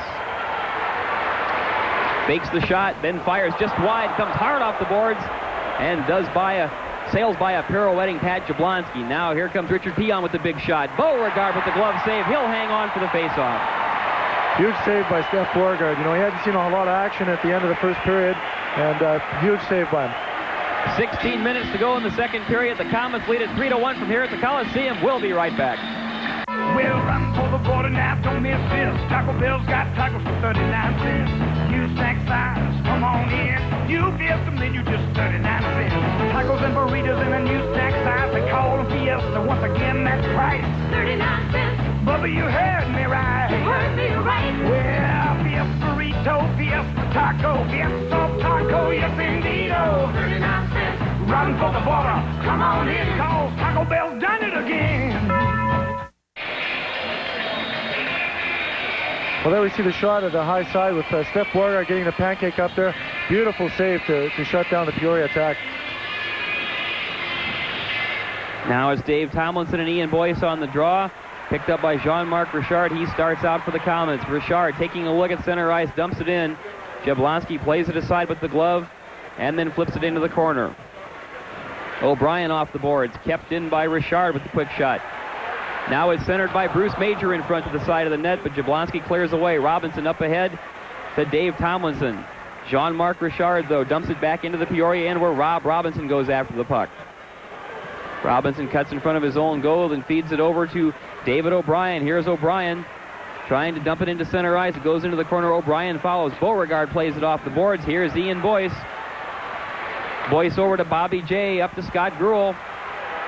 Gruel into the Peoria zone, tries to leave it back for Jay, but it's knocked out by David Bruce. Now Stefan Beauregard plays it in the common end along the boards for Lonnie Loach. Loach feeds it back to Dan Lambert. Here come the Komets breaking out of their own end. Scott Gruel on the right wing. Gruel tries to slip by Tilley. He does. He takes it in the corner, feeds it across right in front, and cleared out of there by Kelly Chase. Chase starts the rush for Richard Peon. Peon working on Lucic, trying to beat him to the short side. Centered in front, Dan Lambert. It's right in the Komet goal crease. And Lambert taken off hard into the goalpost by Tomlinson. Vicious cross-check by Tomlinson as he just railroaded Dan Lambert into the net. And the Komets are taking exception to that. They're just hammering on him. Well, we're going to have something going right here, right now, because I think the Komets have about had it. And Kelly Chase is ready to go for Peoria. Dave Tomlinson started the whole play with really a cheap shot when Beauregard was covering up the play and Lambert was standing next to him waiting for the whistle. All of a sudden, Tomlinson flies in, and now we've got Gruel going at it. Scott Grohl, not really known for his fighting expertise, is going with Kelly Chase, and it's great to see that guys in the Comet team can do it all here. You know, he's known as a goal scorer, and he's throwing the mitts with Kelly Chase from Peoria. Well, Kelly Chase is a Peoria tough guy. He and Kevin Kaminsky, the only two players in the league this year with over 400 minutes in penalties, and he and Grohl traded some knuckles right there in the Comet end. Well, it's going to be interesting to see how Lance Roberts calls this here with a vicious cross-check on Dan Lambert. So here we see Dan Lambert in front of the net, just corrals it for Steph Beauregard. Just tried to clear the zone, and he got his head put right into the post by Dave Tomlinson there. Dan Lambert had no chance to see what was going on. So there we go with Steph Beauregard jumping on the puck, and we see Dan Lambert had no idea what was coming his way as we see his head just go right into the post there and knocking Steph Beauregard off to prompt that melee by the Comet forwards. 14:51 to go here in the second period at the Coliseum. The Comets lead 3-1. At Couch Pharmacy, we're extremely concerned with the customers' needs and their feelings. People feel they can turn to pharmacists for help. I think they just feel a lot more comfortable. Hi there! Welcome back to the show. Underneath this... Know that we've been around in that location for a long time, and that we'll probably be there for quite a while to come. Fort Wayne knows Couch is here to stay. I think we'll be friends for life. Back at the Coliseum for this Turner Cup final. And if you just are joining us, we just had a little set to of Friday night at the fights here at the Coliseum. What has been a relatively clean game so far, up and down.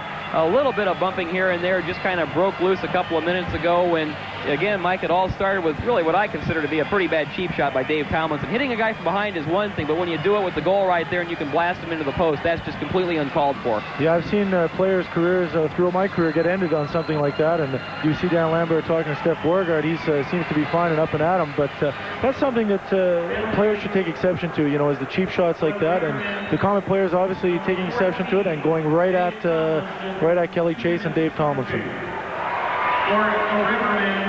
So we see it one more time. Dan Lambert just wanting to corral the puck, and Dave Tomlinson coming in from behind and just railroading Lambert into the post, which prompted the melee by Scott Grohl and Kelly Chase to get it going.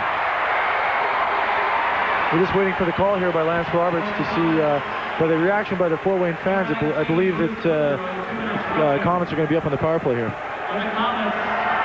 Number 24. Well, Peoria is not happy with this, but I think the calls are correct. First of all, Tomlinson got the 2-minute for the cross-check that started the whole mess. Kelly Chase got 2 for instigation, 5 for fighting, and a 10-minute misconduct. Well, he'll be going back to his room for a cup of coffee. And then Gruel goes into the penalty box for the fight, and also Bruce Boudreau drew a 2-minute minor on the play. So the Comets will end up with a power play, a 2-minute power play here. 14:51 to go in the second period, and the Comets lead it by the score of 3-1. If you weren't one of the lucky fans to get a ticket tonight, one of those lucky 8,000 fans, we're glad you could join us here on TV 33's live broadcast. The first time ever in prime time of Comet hockey, and the first time a Turner Cup playoff game has ever been televised, so we're glad you could use TV 33 as your ticket tonight.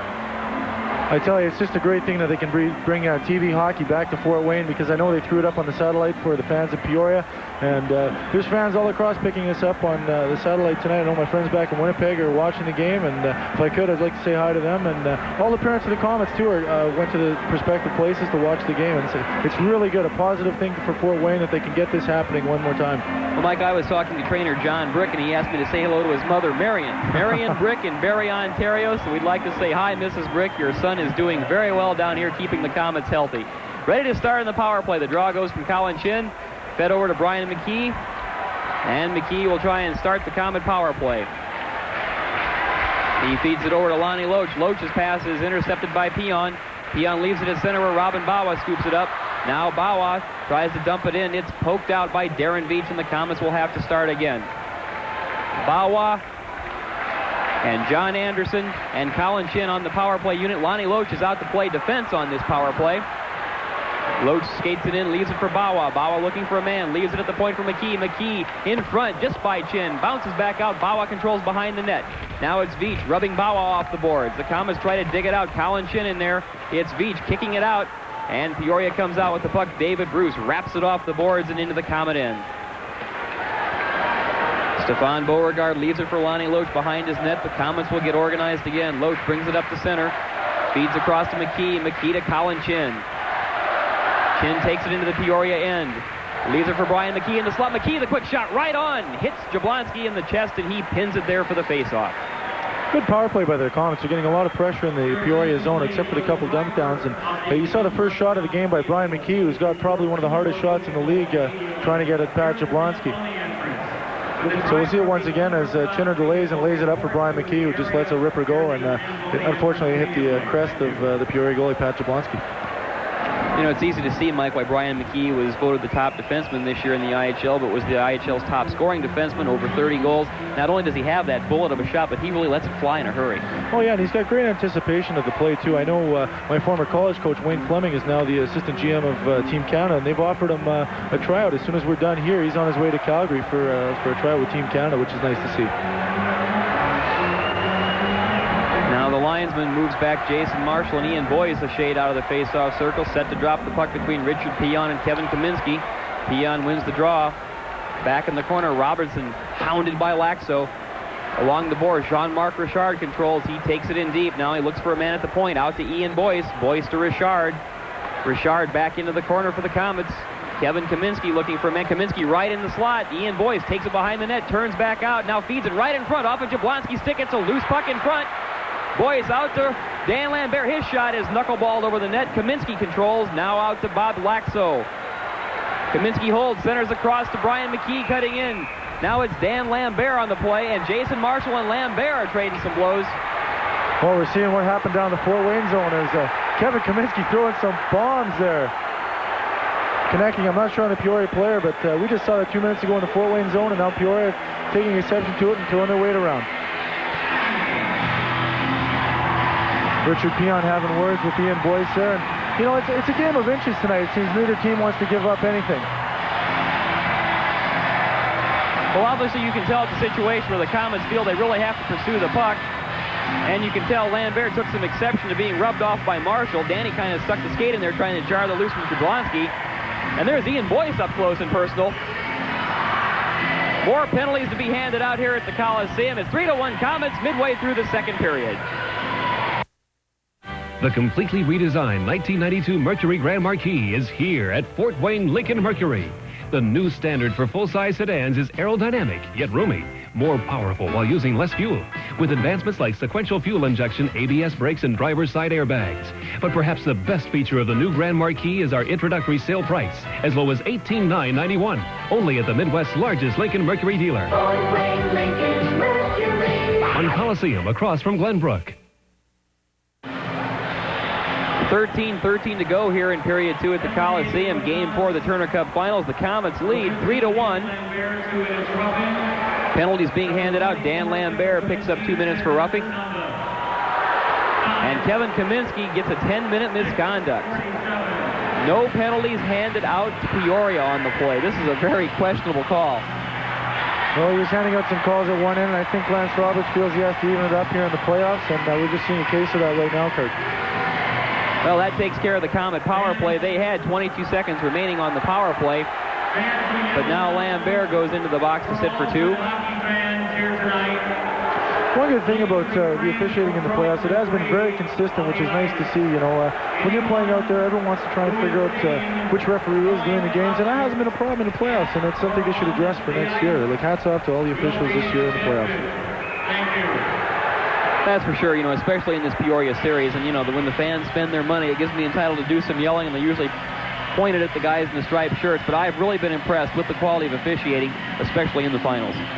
Yeah, when you know that you're going to get a break your way, which is playoff hockey. You know, it's a series of breaks after breaks, and you know when you're not going to get a call against you, you can go hard and take that extra effort. Colin Chin draws it back to Brian McKee. His high shot knocked away by Jablonski. And it's controlled in the corner by Peoria. Darren Veach. Now it's Veach feeding out to Randy Scarta. Scarta starts the attack. In 8 seconds, Peoria will have the power play. Scarta brings it into the zone. He's taken off by McKee, and Richard plays the puck behind the net. Now it's David Bruce dragged down by Colin Chin. Bruce tries to get up, play the puck. McKee bumps him off the play. Bruce and Tomlinson trying to dig the puck out, and Dave Tomlinson out to the point. Darren Veach. Peoria now has the man advantage. Veach works the puck into the corner. It's by Bruce. Tomlinson knocked down in front. Emerson controls behind the net, poked away by Richard. Colin Chin bangs it off the boards, the length of the rink to clear for the Komets. Jablonski feeds to center ice for Darren Veach. Now it's Veach dumping the puck into the Komet end, just ahead. And Michel Mongeau is only about 8 feet offside. Yeah, he upped in his cab. He was about a good 8 feet offside there. You know, one of the things I think the players have had trouble with, I know at least in the 2 games here, Mike, is they can't hear a lot of the whistles for infractions such as offside and things like that because the crowd is just so pumped up, and sometimes they just don't hear the whistle, so they finish the play. The crowd has been so intense throughout the playoffs. You know, we've been calling them as players the seventh man on the ice for us, and whenever we're down, they've been the guys to pump us up. Like, it's been tremendous throughout the entire season. Tom Tilley with the puck for Peoria to Darren Veach, who's logging a lot of ice time for the Rivermen tonight. Dumped along the boards, Jim Vesey, pinched off by Bobby J. Now Kerry Lusick tries to clear, gets by Tilley, and the puck is out to center ice where Darren Veach chases it down. Ian Boyce on the forecheck. Across to Tom Tilley, back across to Veach. 40 seconds to go in the Rivermen power play. Dave Tomlinson bumped off the play by Bruce Major. Now it's Veach. Over to Jim Vesey. Vesey dumps it into the corner. Tomlinson chases it down with Lusick. Now Mongeau comes up through the slot. The puck's left alone in the middle. Veach skates in with the backhander. Just blocked down by Beauregard, and he covers up. Steph Beauregard showing those cat-like reflexes when the puck was just laid out flat in the crease, able to jump on it in a hurry. Peoria almost caught a break there because the shot was going to slide by the goal, and Ian Boyce was knocked down, and it bounced off his stick, and it was laid there, and Beauregard had to really be alert. Yeah, we see Ian Boyce there just getting off his stick and going right into the pads of Steph Beauregard, but lucky enough he got those pads together to close it up for the whistle. 11 minutes, 36 seconds left in the second period. The Komets lead 3-1. Peoria still has 23 seconds left on the man advantage here. And the face-off in the Komet end to the right of Stefan Beauregard. Nelson Emerson out on the draw for the Peoria Rivermen. And Colin Chin will try and win the face-off for the K's. We see a change-up here in the match, line matching by Al Sims as he's got the line of Chin, Lakso, and Bawa against the Bruce line. We haven't seen that in the past as we've seen Kevin Killer Kaminsky's line against Bruce, and they've been neutralizing him to date so far.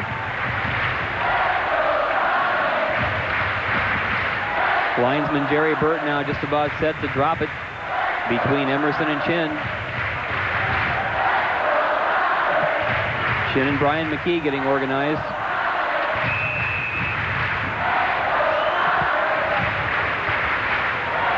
Emerson wins the draw. Back to Randy Scarta. Scarta with the quick shot. Just tipped wide.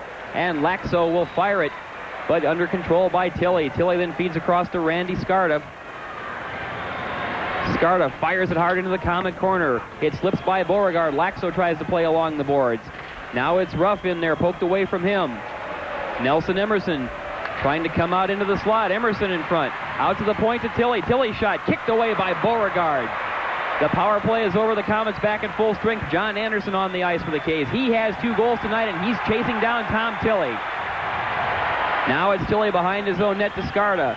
Anderson gives some pursuit to Scarta. Takes him off the play. John Anderson. Now Lakso bumped off, and Michel Mongeau controls. Speeds it across to Tilley. John Anderson again with some great forechecking. Anderson steps into the big check to Vesey. Now he's taken off by Tomlinson.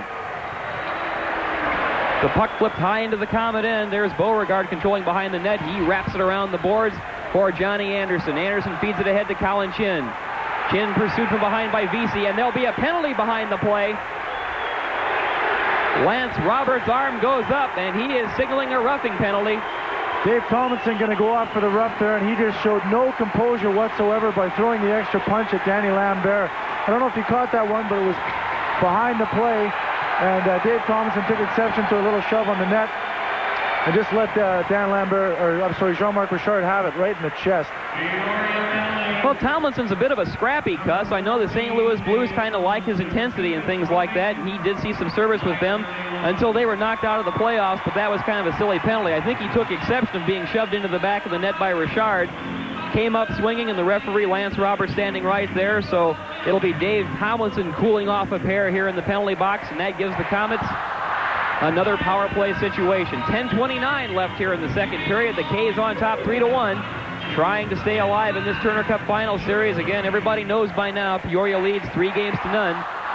So the K's have to win tonight to keep playing tomorrow. Now Peon takes McKee down. No call there. And Dan Lambert will set up the power play for the Komets. He feeds it to the breaking Bruce Boudreau. Boudreau ahead to Robin Bawa, but Bawa just a stride offside. Close call there by Robin Bawa, trying to get the extra step on the Peoria defenseman. Just a stride offside, which causes the whistle. Robin Bawa is logging his share of ice time tonight too, Mike, on the power play. And you know, we talked about the job he does when he sets up shop in front there. He's a big target, and he's tough to move out of there, but he's seeing a lot of ice time, both with the ice patrol, on penalty situations, his regular shift, and on the power play. So they're counting a lot on Robin Bawa tonight. Yeah, I think he's the guy they're going to look to if John Anderson does happen to get hurt. But there's another story, John Anderson. You can't say enough about the guy today, too. Showing he's really come to play like Scotty Gruel, doing out of his element. And fighting there, you see John Anderson hitting guys, and that's been the difference so far why the Komets are leading 3-1, I believe. Well, it's obvious. Everybody has just tightened it up a notch tonight. You have Fletcher out there playing. You have Anderson out there playing. As you say, Gruel going to the mat here against Peoria's toughest player, Kelly Chase. So obviously the Komets are not ready to end their hockey season yet.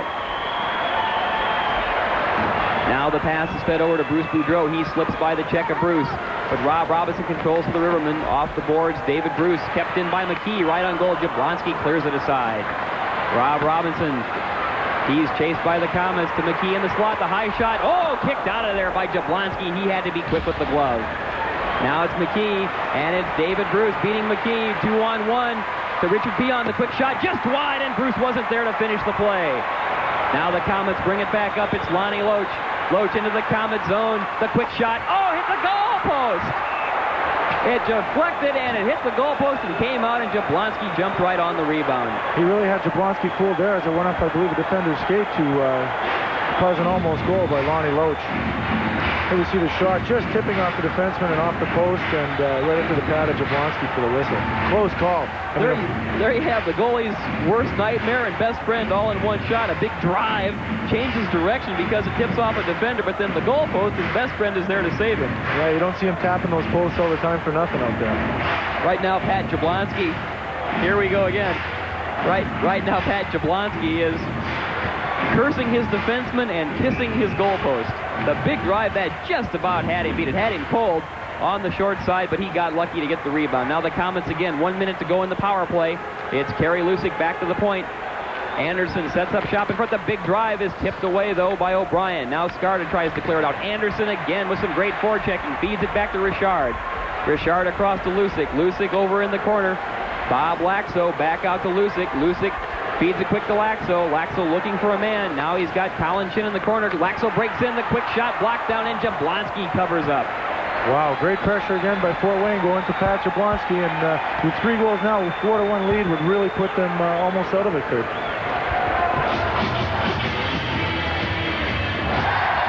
Good hustle here to get the puck to Bob Lakso, who just let a little wrister go, and Pat Jablonski just jumping on that for the quick whistle.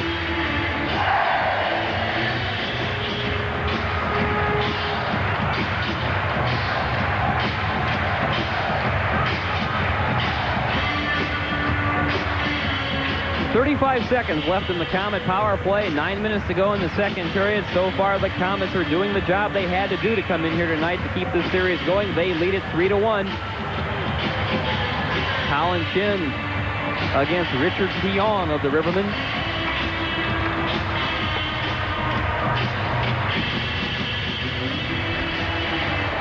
And Chin allows John Anderson to control. Anderson pulled down, but he keeps it in. Jean-Marc Richard fires across. Chin tries to put it right on goal, and it's kicked out by Jablonski.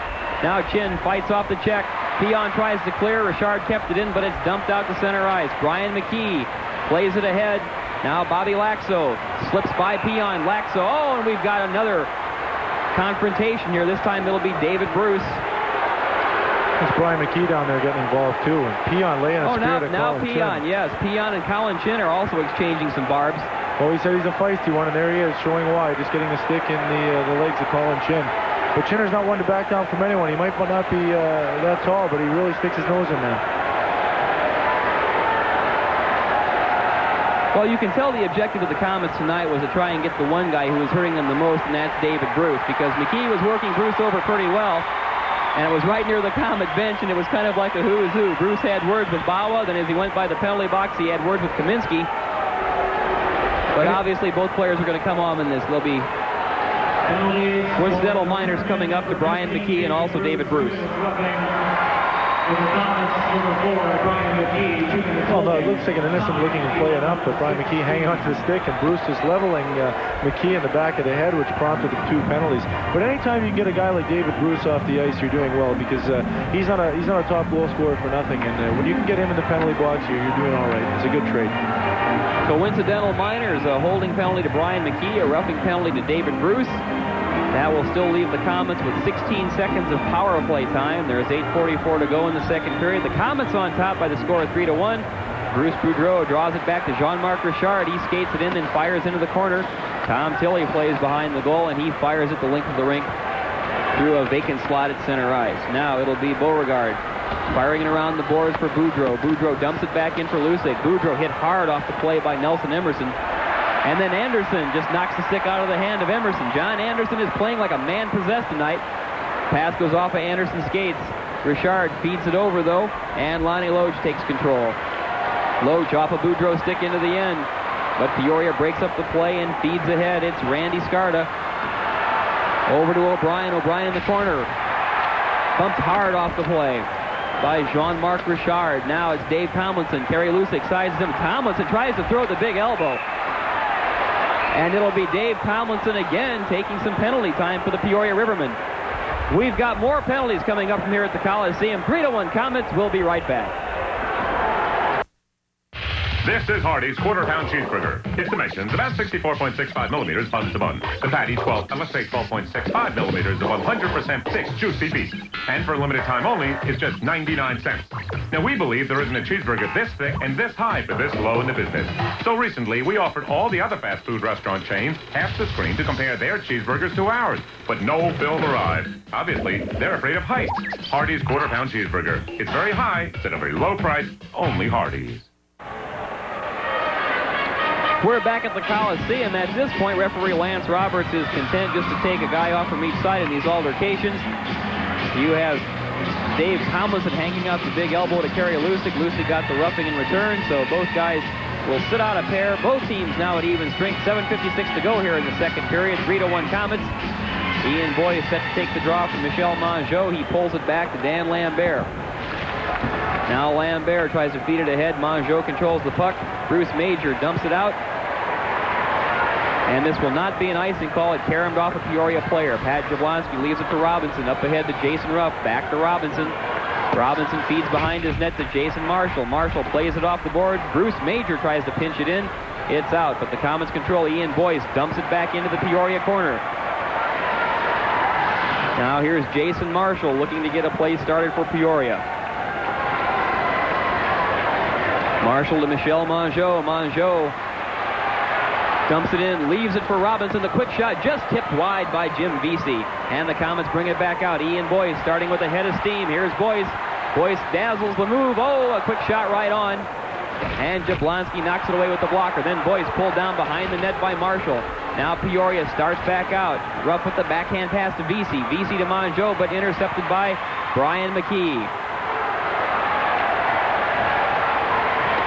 Dumped back into the Peoria zone. Jablonski leaves it for Rob Robinson. Along the boards for Vesey. Vesey tries to dump ahead, and Jean-Marc Richard will chase it down for the Komets. Here's Richard starting the quick pass up to Lakso. Lakso dumps it into the corner. Jablonski leaves it there for Darren Veach. Now Veach turns it up. Fires it to the right side to Richard Peon. Peon to Nelson Emerson. Emerson dumps it in. You got Peon going into the corner hard with Danny Lambert. Bobby Lakso in there mucking around with David O'Brien. Lambert takes Peon off the play, but it's centered right in front, and O'Brien's shot goes just wide. Now here's Steve Fletcher trying to clear the zone. He does off a Tom Tilley skate. Darren Veach turns it back up for Peoria, now back behind his own net. Bob Lakso with some good forechecking, and Colin Chin also on the play. Steve Fletcher now tries to keep it in. It clears the Komet zone. Bobby J plays it off the boards. Colin Chin dumps it back into the corner. Now Now it's Darren Veach to Tom Tilley. Tilley tries to slip by Boudreau. It bounces off of him and dumped in by Jim Vesey. Mongeau gives chase with Jay. A hard check into the corner. John Anderson there to help play it out. Mongeau rubs him off. Vesey, dangerous man in the slot. Now Mongeau behind the net. Feeds right in front. Vesey with a quick shot. And it goes just wide. Mongeau plays behind the net. Pounded by Anderson. John Anderson now stepped in front by Bruce Boudreau, and he clears at the length of the ice to take the pressure off the Komets. This will be an icing penalty on the Komets. Rob Robinson with the touch, and it'll come back down for a face-off in the Komet end. Well, folks, I tell you, you're seeing a great at home. It's great that TV33 can bring the game live to you here because you're seeing a great end-to-end game. See lots of hits and lots of great goals here tonight, haven't we, Ken? Well, here comes the guy who's become one of the fan favorites. This guy's achieved a cult following this season. It usually happens at least once a night, and here we go. The crowd is rising and rocking to the Twister. This guy's a legend in Fort Wayne. Overnight, he became an instant success. There we see him in action. And you know, if you talk to him in person, he's one of the quietest guys you'll ever meet. Really shy, but you see him going to work here. I saw him signing autographs the other night, Ken. Unbelievable. Well, yeah, it's amazing. And again, it goes to show how smart the Frankies were. This guy does this on either a whim or a bet. All of a sudden, the fans start going wild, so they're smart. They give him a jersey, they give him a hat, and now he's one of the official, almost like mascots of this hockey club. He and Beauregard have a thing going. They kind of look at each other during this segment. They ought to put him in goal. He would cover the net pretty well. He covers up. He doesn't need knee pads, does he? Right. This always seems to pump everybody up. That's great. Nelson Emerson and Bruce Major set to take the face-off. Major's due to get married here pretty soon, isn't he? Yeah, he's off tomorrow. If we win the game, he's going to have to miss game 5 tomorrow as he's getting married in Boston. There's going to be a penalty on the play off the draw. Hohenberger's shot goes wide. The Komets on the touch, and there will be a holding penalty called against the Komets. 5 minutes to go in the second period. The Komets lead 3-1. 33 News, I'm Jim Payne. People with a Florida-based organ transplant company are trying to track down all of the recipients of a gunshot victim who had AIDS. At least 4 people have died after receiving donor organs, and at least 20 others could be infected. Also tonight, Part 5 of High Tech Hope, a look at the emotional problems infertility can cause and how they're overcome. All ahead tonight after the game. When you watch, you know why.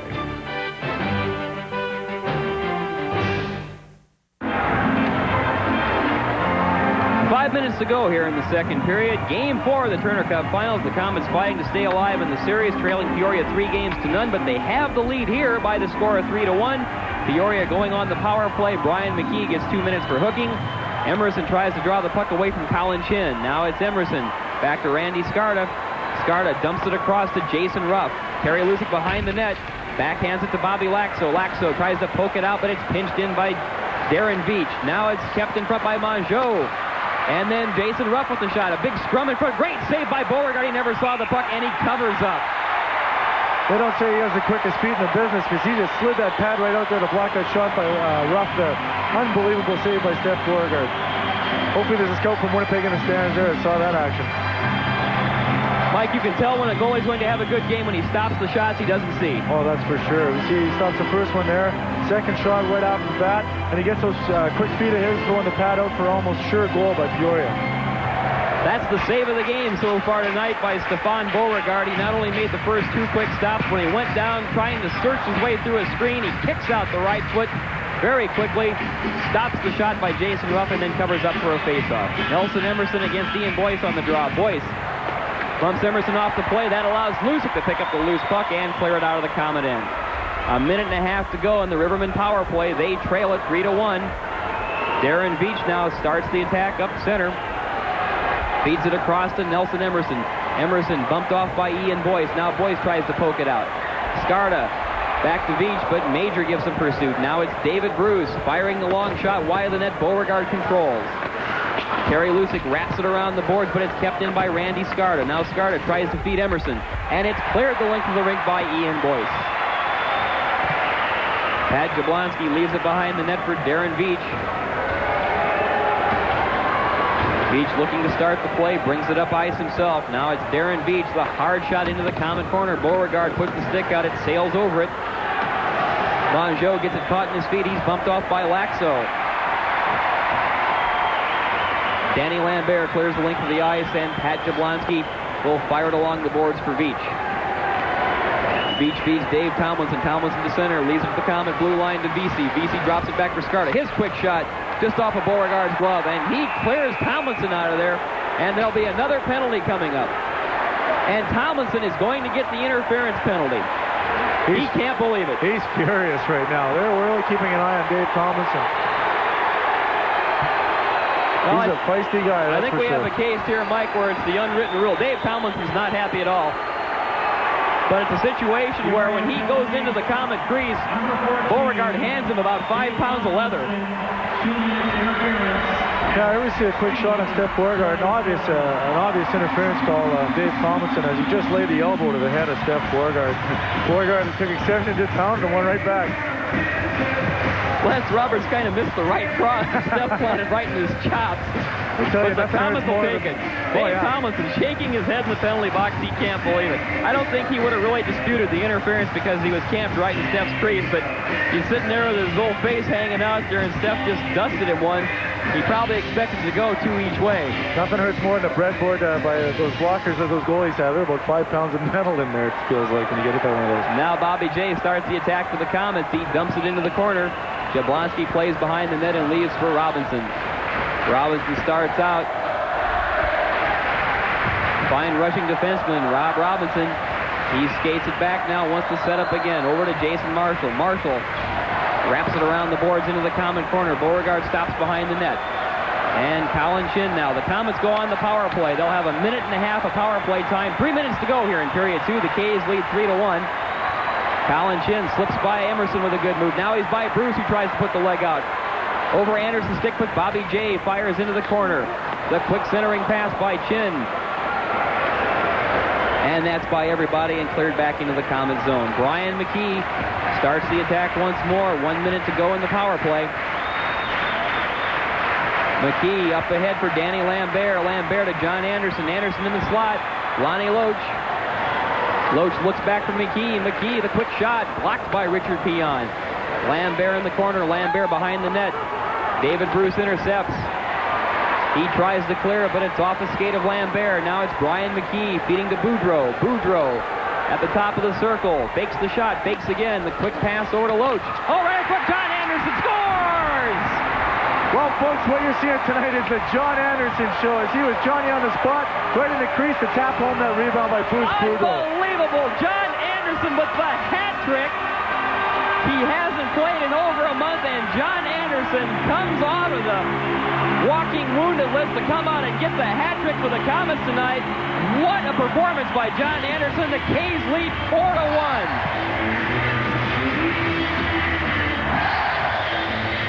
Well, Lonnie Loach just trying to get in front of Jablonski there with Bruce Boudreau letting the puck go. And Jablonski took the first shot there with Lonnie Loach wrapping it around. Came straight to John Anderson, who popped that thing home for the hat trick. The natural hat trick, folks.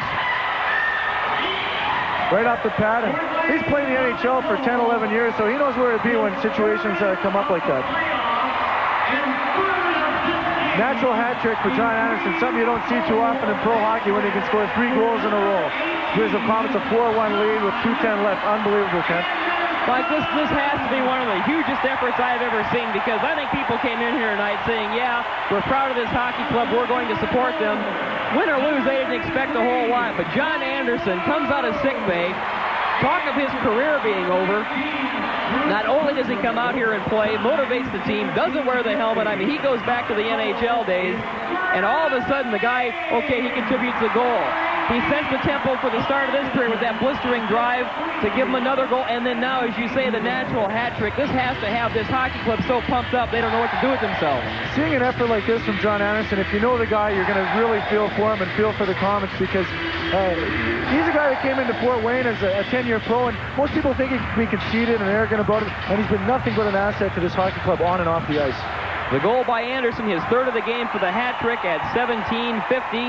The assist from Lonnie Loach and Bruce Boudreau. The Comets with the 4-1 lead. And this is what we talked about at the outset. Peoria is not a good hockey club at playing from behind. Now Darren Veach pokes it ahead, but it's intercepted.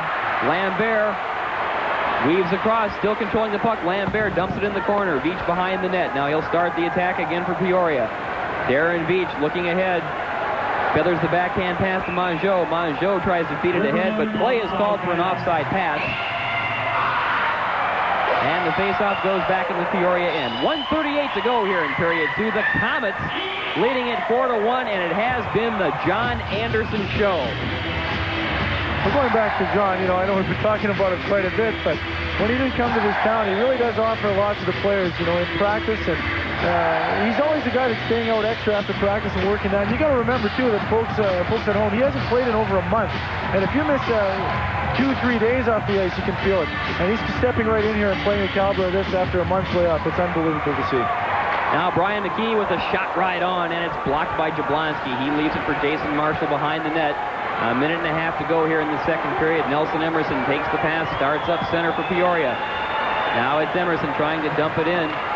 Cleared back out, though, by the Komets' Bruce Major. He picks up his check now. Rob Robinson tries to slide by McKee. He does. Robinson looking to center. Pulled off the play by McKee. Dan Lambert behind the net. He's bumped by Ruff. Kicked ahead, though, Bruce Major.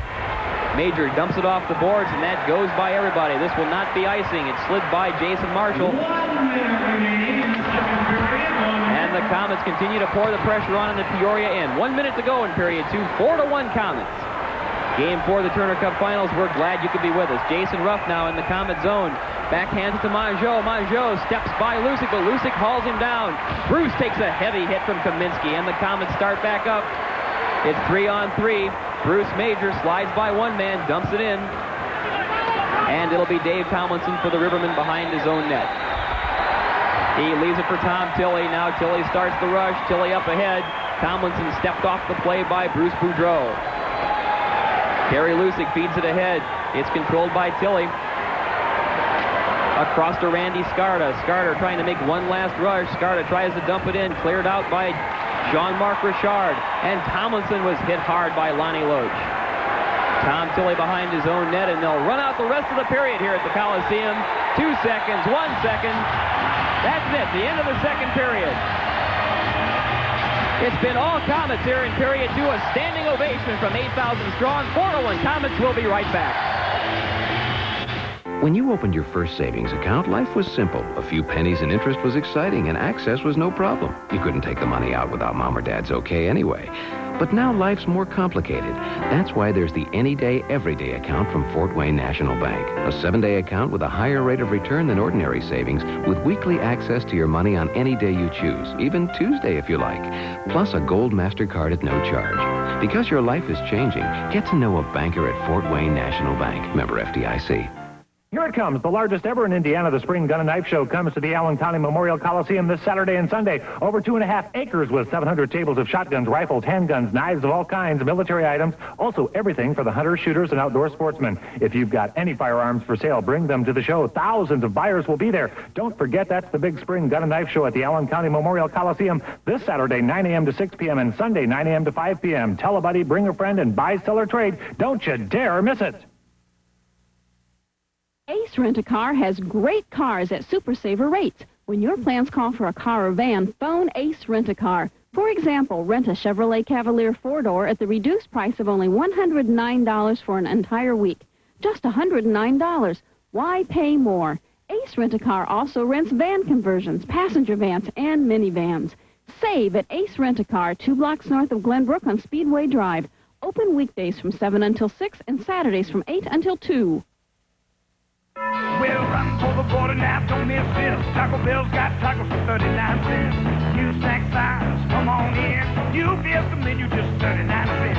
Tacos and burritos in a new snack size. They call them Fiesta. Once again, that's price 39 cents. Bubba, you heard me right. You heard me right. Well, Fiesta burrito, Fiesta taco, Fiesta taco, yes indeedo. 39 cents. Run for the border, come on in, cause Taco Bell's done it again. A 4-1 lead by the Fort Wayne Komets in a pivotal hockey game in the International Hockey League Turner Cup playoffs. Peoria trailing in this game at this stage as John Anderson has scored 3 consecutive goals. Well, the wonderful people from the Franke family. Mike Franke has joined us here tonight. Here's a young man who has been a radio executive, gets into the hockey business, and everything has fallen into place because of hard work and good anticipation and a wonderful marketing theory. Mike, congratulations. Thank you very much, Hilliard. This game tonight has been unbelievable. The fans came. We got a sellout again here tonight. This television broadcast, fans, Comet fans all over are watching this game at home tonight that couldn't be here tonight, and it's just a marvelous evening. Man, when you got the franchise and started to lay the plans for this presentation, did you have any visions of this happening so quickly? Never. We, we set some goals for ourselves. We had hoped to be able to draw 4,300 fans per game. The fans came out in droves this year. We ended up with about 5,600 a game during the regular season. The playoffs have been over 7,000 per game. We've now had, I believe, 5 sellouts in the playoff home games.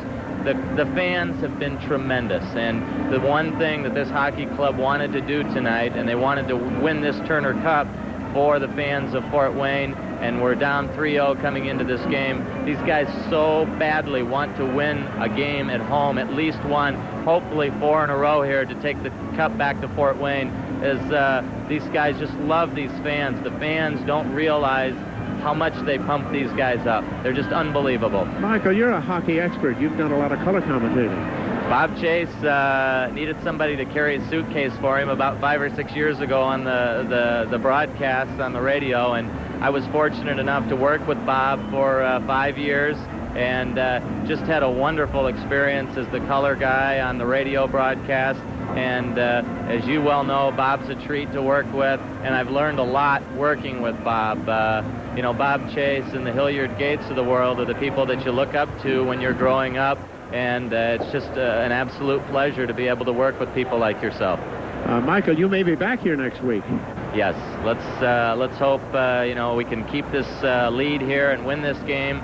I think this game tonight and tomorrow night's game in Peoria, if we are fortunate enough to hold on to this lead, which I hope we will, I think the pressure is definitely not on us, because I think at this stage a lot of people expect us to lose, so we can go out and fly all the way with it and do very well. And if we're able to steal the game then tomorrow night in Peoria, we come back here for a 6th game on Monday night, and who knows what could happen then. Michael, congratulations. It's a delight to see the success and see the hard work paying off. Your hockey club is playing magnificent tonight, and best wishes the rest of the Hilliard, thank you very much. Thanks I appreciate the opportunity that you gave Bill Nichols, our general manager, to present this to the fans. Thank you to Channel 33. This is a dream come true for the Franke family to be able to have this game on television tonight. You deserve it. Thank you. Thank you very much. Let's get David in here now. David, here's David Franke, who is the vice president of the team. No, the general manager of the team and vice president. You hold this, and I'll use my microphone here. David, congratulations. Did you ever dream you would be at this stage of the season playing for the Turner Cup? Never in a million years.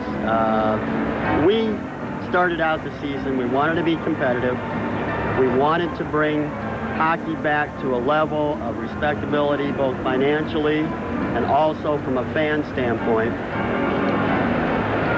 Around Christmas time, we thought that we had a team that could go to the finals. We suffered some injuries. After that, we still felt we had a team that was capable of going to the finals, and we're here. We're here. You know, there have been a lot of planning in the last 4.5 days with your organization and ours, and to see a game like this is just a profound thrill, I'll tell you that. Well, Johnny Anderson's making this hockey game tonight. Johnny Anderson has not played in roughly 3 months, and for him to come back and have a hat trick after 2 periods is astounding. He hasn't even been practicing. When he stepped on the ice this morning in practice, it was the first time I've seen him on the ice in practice in weeks. David, when you got this franchise along with your brothers, what was the first goal? I know you want to get a winning hockey team. That helps, but you can't do that immediately. Bill, what was the initial goal here? The initial goal was to show the fans that we cared, to show the fans that we could put a good product on the ice, to show the fans that we cared from the standpoint we wanted to make it price competitive for them. We dropped ticket prices. We brought back the old colors, but the main thing, we wanted to bring old-time Komet hockey back to Fort Wayne. Don't you feel good about what's happened? I'm soaking it all in. I'm just soaking it all in. It's truly, it's a dream come true. It really is. You're rather emotional about it, too, and I don't blame you. Also, thank you for the wonderful cooperation to present this to the fans around the Midwest. Well, this is the first. It. It's the first time that the Komets have been on in prime time. The first Komet game live in, what, almost 15 years? I think 1978. Yeah. So it's a real thrill for us, and we appreciate all your help also. Congratulations. Thank you. Great hockey game. Stay out ahead. Let's keep it up. Okay, thank you. We'll see you. Thank you. David Franke, and we'll be back with Bruce Sutter, who coaches St. Louis in the National Hockey League, following these messages.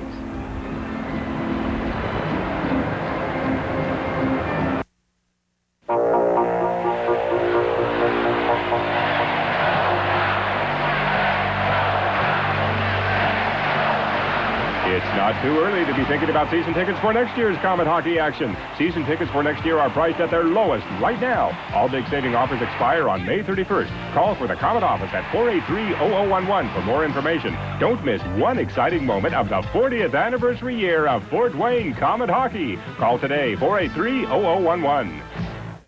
You know, I really owe a lot to my dad. He's taught me a lot of things over the years, like sports and fishing and camping, all the neat stuff. He even taught me the most important thing about sunbeam bread sandwiches. He said, son, always eat them from the top down. Soft, fresh sunbeam bread. Kids love it just because. Unless, of course, you're in Australia. McJohn 1 Hour Photo knows remembering those special moments in your life are what pictures are all about. The good times, the fun times, the people you shared those unforgettable memories with. For over 27 years, McJohn 1 Hour Photo has been turning pictures into special memories that will last a lifetime. Preserve your special memories with quality photo developing by McJohn 1 Hour Photo. We do more than just develop pictures. We make time stand still. It's big. It's very big. In fact, it's so big, it's in the warehouse. Stuckey Brothers' big In the Warehouse sale. Stuckey's is packed with scratch and dent pieces, one-of-a-kind items, discontinued models, and more. All famous brands, full warranties, all marked way down. We need the room for new inventory on the way. Prices? Small, tiny, insignificant, little, low. Miss this and you've missed the appliance sale of the year. Now through Sunday at Stuckey Brothers, just north of Glenbrook on Coldwater Road. Bruce Sutter coaches the St. Louis Blues of the National Hockey League. He's joined us live here between periods. Bruce, it's a great thrill to see you and give you congratulations on the wonderful job you've been doing in the National Hockey League. Your team didn't go quite as far as I think you wanted it to, but there have been a lot of surprises in the National League this year. Well, there has been, and it's, you know, you're not satisfied and you're not pleased till you win the last game of the season. That's what success is all about, and we did have a good year. But obviously, there's two teams playing right now in the National League that nobody expected to be there. And you know, you look here at Fort Wayne and what you folks have done here, and I think they're kind of typical of that, too. They're a team that works hard and comes and plays hard every night, and they're showing what they're made of tonight. I want to tell you that I mispronounced your first name. I should say Brian instead of Bruce. I know a Bruce. You call me Bruce if we make $1 million a year. I know. That's right. Are you surprised at the finalists in the National Hockey League for the Stanley Cup? I don't think anything surprises me anymore. We certainly expected to be one of the teams there, but we're not. And I'd like to see Minnesota, because of the situation they're in with us, go there. But it's two new teams. It creates some more entertainment for the National Hockey League, some new interest in different centers. And who knows? You never know what's going to happen. You've had several of these Peoria players play for you in St. Louis. We have, and there's a lot of young players out there that are solid prospects to play in the National Hockey League, and it's a credit to these individuals. They come up, and our team didn't skip a beat in the National League when they were up, and just about every one of them have been there at one point in time and done a good job. Quickly now, can Peoria come back here in this final period? Well, you got to believe it, and you know, it's like somebody like John Anderson comes into the lineup tonight, and he's got 3 big goals for him. Anything can happen, and anything can happen. You got to think about going out and winning 20 minutes. That's what you got to look at. Well, best wishes to you. Thank you so much for joining us. Thank you, sir. Thank you. Let's go now to Kent and Mike. Thank you very much, Hilliard. 4-1 Komets at the end of 2 periods. And again, the John Anderson show. He got a big goal to start the second period, Mike, and a big goal to end the period. Yeah, he started things off right away with this cannon he lets go. That beat Pat Jablonski high to the blocker's side. And he really got things going, with the late goal at the end to get the Komets up 2-1. And then start things off right away with the shot he let go here. Well, a huge goal right there. A surprising shot that really stunned Jablonski. That gave the Komets the 3-1 lead. And then a real fine cushion for them on the power play late in the second period. Yeah, here the Komets showing that they're capable on the power play as well, with John Anderson just popping home the quick rebound from Loach with the wraparound to go up 4-1 as we stand right now. Where there's that NHL experience from John Anderson, sees the opening, takes the big shot. Then he starts charging to the net, gets another big shot to finish off his hat trick. And again, John Anderson, what motivation he's provided his hockey club tonight. 4-1 Komets. We're just a couple of minutes away from starting the third and final period here on TV 33. The completely redesigned 1992 Mercury Grand Marquis is here at Fort Wayne Lincoln Mercury. The new standard for full-size sedans is aerodynamic, yet roomy, more powerful while using less fuel, with advancements like sequential fuel injection, ABS brakes, and driver's side airbags. But perhaps the best feature of the new Grand Marquis is our introductory sale price, as low as $18,991, only at the Midwest's largest Lincoln Mercury dealer. Fort Wayne Lincoln Mercury. On Coliseum, across from Glenbrook. It's a trip you don't want to take, but nearly 13,000 people in Allen County took it last year. It's a trip you didn't plan for that could start any time. Its passengers come in all types, all ages. Half are under 65, and all shocked afterwards by the cost. Hundreds of dollars Medicare and insurance don't cover. When you need this trip, it's free to Life Care members. Apply by June 30th. Applications at these locations and others.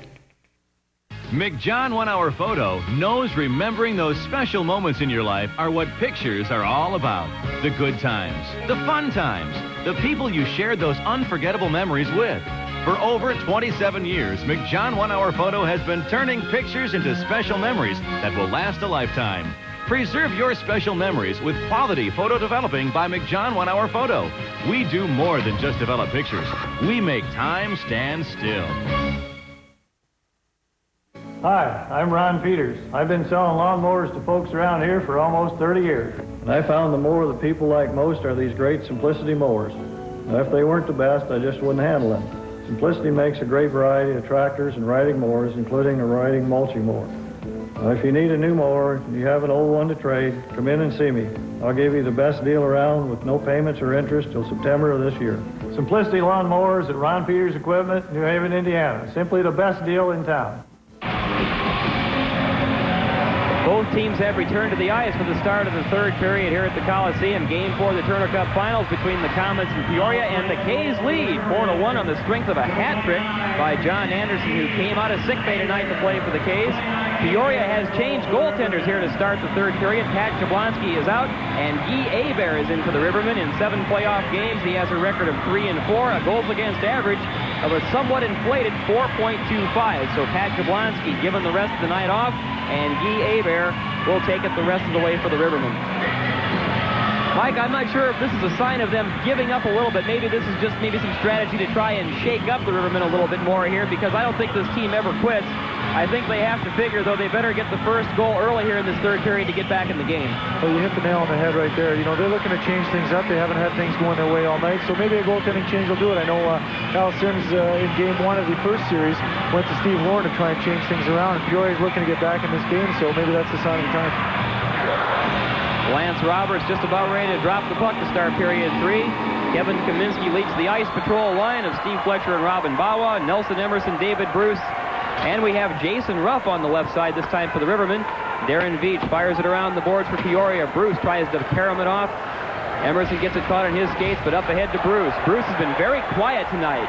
David Bruce, very few shots. He's in the Komet zone now, trying to work around. Jean-Marc Richard wraps him up. Bruce centers right in front. Nelson Emerson fans on the shot. Back in the corner now. Emerson tries to center again. Poked away by Kerry Lusick. Kaminsky playing Bruce. Now there's some mucking going on in the corner. It's cleared out. Robin Bawa tries to poke it out. Veach pinches back in. And Jean-Marc Richard sends it behind the net to Kerry Lusick. Peoria in the middle of a line change. The Komets feed it up. Now Fletcher back to Lusick. Up ahead to Kaminsky. He dumps it in. and the Komets will make a line change. Chin, Lakso, and Boyce out for the K's. Now Darren Beach starts back up for Peoria. Dave Tomlinson ahead to Michel Mongeau. He tries to split the defense. Slips around Lambert, but behind the net. Mongeau feeds it right in front off of Bobby Jay's skate. Now Jay controls. Ian Boyce punches off the boards, but it's kept in by Rob Robinson. Now Colin Chin takes over. Over to Lakso on the left wing. Bobby Lakso. Over the blue line to Chin. Chin with a quick shot. Kicked out by Hebert with a quick toe save. Now it's Michel Mongeau up ahead. Tomlinson feeds VC. VC lets fly the big shot. And that deflects off of Lambert and goes into the corner. VC bumped off the play by Lambert. Now it's Tomlinson getting hooked up with Bobby J. There'll be a penalty on the play. Tomlinson feeds it right on. It's a great save. Another great save by Stefan Beauregard. Rob Robinson, point-blank range, and Stefan Beauregard shuts the door. Wow, did Steph ever come up on the spot there with 2 point-blank shots to save a certain goal and a certain, I guess, momentum swing for the Peoria Rivermen as we see Dan Lambert go off the ice. But unbelievable by Steph Beauregard. Here you see Tomlinson throwing it in front for the first shot here. He gets the pad out, point blank, and stops another one with the pancake to put it between the pads and stop the play. Unbelievable. You got to be happy when you get goaltending like that in the playoffs. Beauregard has come up big on every occasion when he's had the opportunity to see the puck. He's stoned Rob Robinson not once but twice. Well, they say playoffs 90% of the time comes down to goaltending, and we're seeing why it happens here. Stefan Beauregard has been a man of steel tonight in the Komet nets. Good feed here by the Peoria forward Tomlinson as he spins off one check by Jay here and gets up to feet in front for the point-blank shot. But we're seeing the penalty here where Jay just put the wraps on Tomlinson to pull him down. And once again, Steph Beauregard coming with the save. And Bobby Jay is now in the penalty box. 2 minutes, 4 holding. Peoria's power play goes to work. We're just about a minute and a half into the third period. Tom Tilley at the point for the Rivermen. Now it's Michel Mongeau and Dave Tomlinson in the corner. Fed out to Mongeau. Now it's Tilley, but it was taken away by Major to Ian Boyce. Back up ahead to Major. Major trying to race out, but Hebert comes out of the net to clear around. Bruce Major, though, works on Michel Mongeau. He leaves it back. Scarda hit high and hard by Ian Boyce. Now Tomlinson turns it out. Tomlinson to the center ice area to Mongeau. Now Bruce Major takes over, but stepped in front by Tom Tilley. He leads the break. Dave Tomlinson the shot. Great save, Beauregard. And cleared to the corner. Ian Boyce fires it around the boards. Another great save by Beauregard to keep the Rivermen off the board. And now Peoria's lost track of the puck. Hebert had it in his feet and left it at the side of the net. Tom Tilley starts up the center ice again for the Rivermen. Feeds the pass, though. It's poked away. Now Randy Scarda controls. Dumps it in the Komet corner. Beauregard leaves it for Brian McKee, who rubs it along the boards. Now Bobby Lakso bangs it hard off the boards, and Hebert will have to start the play over in the Peoria end. A minute to go in the Peoria power play. 4-1 Komets here. 17 minutes to go in the third period. And the K's again with some aggressive forechecking here as they're killing off the penalty. Emerson with the long cross-ice pass to Jason Ruff. Ruff steps by Danny Lambert, but Lambert back to take the play and knock it out of the zone. Hebert leaves for Darren Beach. Beach starts the play back up ice. Darren Beach feeds it to Emerson at center. Now Emerson tries to slide it across, poked away by Major. Emerson with a shot right on. Beauregard kicks it up to the crowd. One player we've seen a lot of tonight is Jason Ruff. We haven't seen a lot of him in the series before, just coming out of juniors, but he's getting plenty of ice time tonight, Ken. Well, I think he's taking a lot of the shift by Kelly Chase, because I think Chase might have hurt himself early in the game, and then he was taken out for a spell on that 10-minute misconduct, and I think they've decided to maybe go with Jason Ruff and Kelly Chase's spot the rest of the way. Sure, and I'm sure they have to give him a good look-see anyway for next year if he's going to be playing up in the bigs, so a good opportunity for Peoria to use I guess, a 4-1 deficit to see their future talent. Michel Mongeau and Ian Boyce set to take the draw. 27 seconds left in the Rivermen power play. 16:53 to go here in the third period. It's 4-1 Komets. Mongeau kicks it out to Veach at the point. Veach looks for a man. He's got Mongeau. Mongeau tries to slide it over to Tomlinson. Deflected by Lucic. Now back to Veach. The quick shot. Just wide.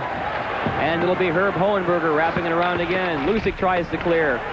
Now Mongeau bumps Boyce hard, and it gets by Darren Beach and goes all the way back into the Peoria end. Hebert leaves it for Hohenberger. Herb Hohenberger, a native of Austria, playing here in the IHL. Hohenberger slides by Richard, but it's off of Richard's pads. He backhands it out, and Bruce Boudreau will pursue Darren Beach. Now Beach turns it back up, finds Hohenberger. Owenberger weaving at center ice to Mongeau. Mongeau has rough busts for the net. Mongeau tries to feed it on goal. It goes wide. Now it's O'Brien hit hard on the play in the corner by Lonnie Loach. And it's fed ahead to Jean-Marc Richard. Richard going against Marshall. Richard elects just to dump it in. The power play is over. Both teams at full strength. Jason Marshall rubs it along the boards to Richard Pion. Pion cuts to center ice. He's bumped off the play by Bobby J, and Robin Bawa takes over. There'll be a penalty coming up on the play. Bruce Boudreau goes after it. It's played by Jason Marshall. And the Komets will go on the power play when we come back. Game 4 of the Turner Cup Finals. If you have 25 people dropping in, or you're planning on feeding 2,000 or more, Famous Recipe can cater your event with delicious chicken and plenty more. Meat trays, relish and cheese trays, meatballs and drumettes. Or choose the instant buffet with chicken and ham, hot vegetables, salads, dinner rolls, and desserts like apple and pecan pie. Catering made easy. Just call any Famous Recipe location or look in the yellow pages under catering. Famous Recipe, chicken, and more. Famous Recipe. Dinner's ready. We're back at the Coliseum. The Komets starting to go on another power play. 15:37 to go here in the third period. The K's lead 4-1. And Colin Chin will take the draw from Nelson Emerson. Emerson draws it back to Skarda. Skarda starts behind his goal. And he clears it out. Now Brian McKee back behind his own end. He'll start the play. McKee leads the rush. Tries to shake the check of David Bruce. Bruce hooks him off the play. Almost has a break. Bruce back up. He's bumped off the play. And now it'll be Lonnie Loach. Loach feeds it to Bobby Lakso. And Loach goes offside. There'll be a whistle and a face-off. Oh, tough play there for Bob Lakso to corral that puck with a dish from Lonnie Loach, just stepping a bit offside. The goal here, though, with 1:36 left in the Comet power play, would really kill the Rivermen. Really put them down and out of the game with, I guess, just 15 minutes left to play. They're giving Johnny Anderson a rest now, I see. He hasn't had a shift to date so far. Maybe they're going to just utilize, I guess, his bad leg and give him a rest and see if he can come back tomorrow night in Peoria. Well, I'd say he's done his job tonight, Mike. I think maybe he's earned his pay. He sure has. I think he's earned the right to put the sweater on tomorrow night, if, again, there is a tomorrow night. So far, so good. 15 minutes to go here in the third period. 4-1 Komets, and they have 1 minute and 36 seconds of power play time left. Bobby Lakso dumps it back now.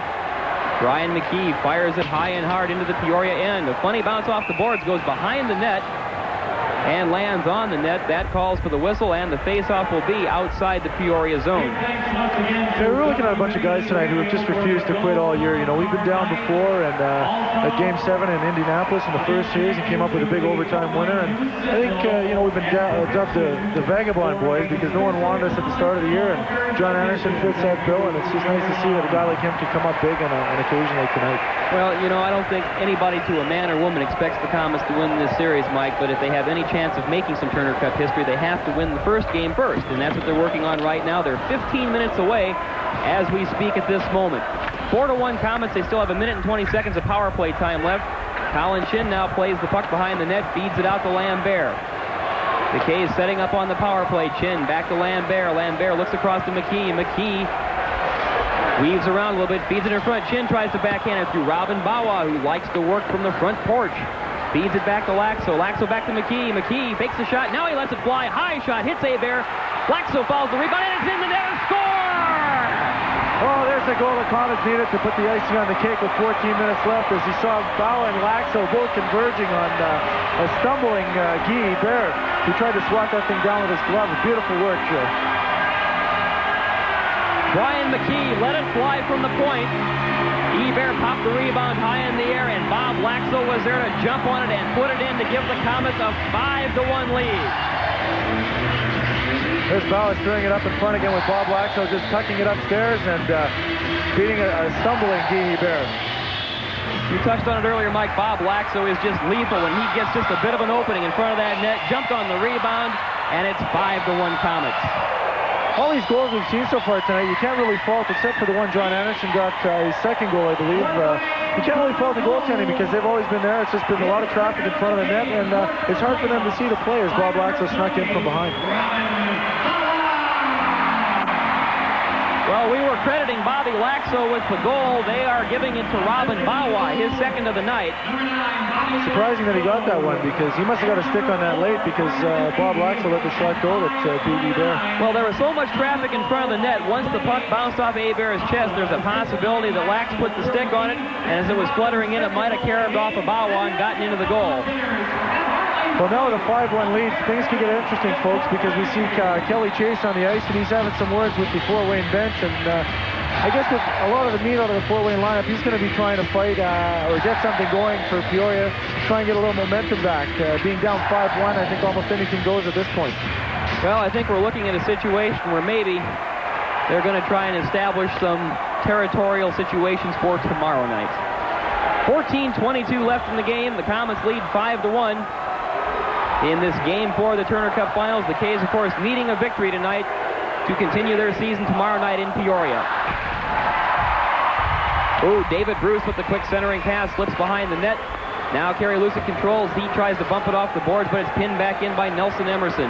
Now David Bruce, who's been very quiet tonight, takes it behind the goal. He's harassed by Boudreau. Boudreau and Bruce. Side by side, it says Bruce Boudreau, but they're on different teams. Now Tom Tilley working with the puck. Ahead to Nelson Emerson. Emerson tries to feed it through. It gets by everybody and goes into the Comet zone where Jean-Marc Richard plays. Richard feeds ahead to Lonnie Loach by his stick to Scott Gruel. Gruel to Loach at center ice. Here's Loach. Loach working with a quick shot just wide. Beach played hard off the play by Scott Gruel. Gruel kicks the puck away, tries to retain control. Now he's got Bruce Boudreau. Boudreau centered right in front. Loach, as he's pulled to the ice, tries to put the backhander on. He didn't get a lot of wood on the shot, and Hebert was able to cover up.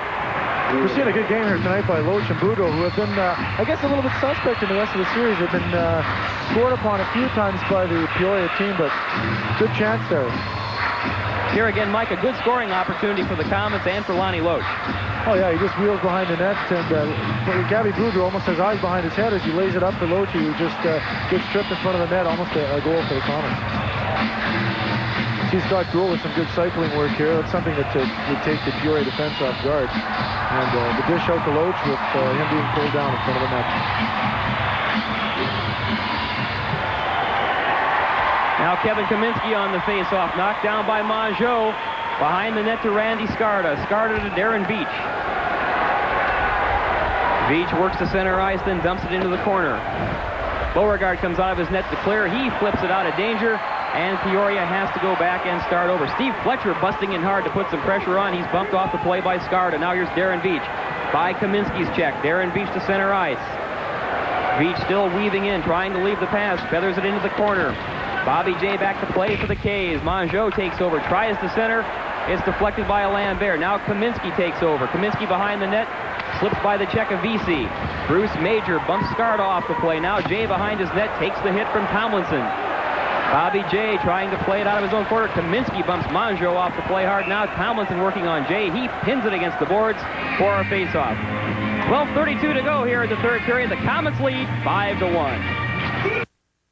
The first time you borrowed money, life was simple. You didn't worry about interest, you didn't pay taxes, and you didn't think you'd ever borrow again. But now life's more complicated. That's why there's the Help Loan from Fort Wayne National Bank, a line of credit backed by your home equity. So you've got the money for anything you want just by writing a check for as long as you own your home.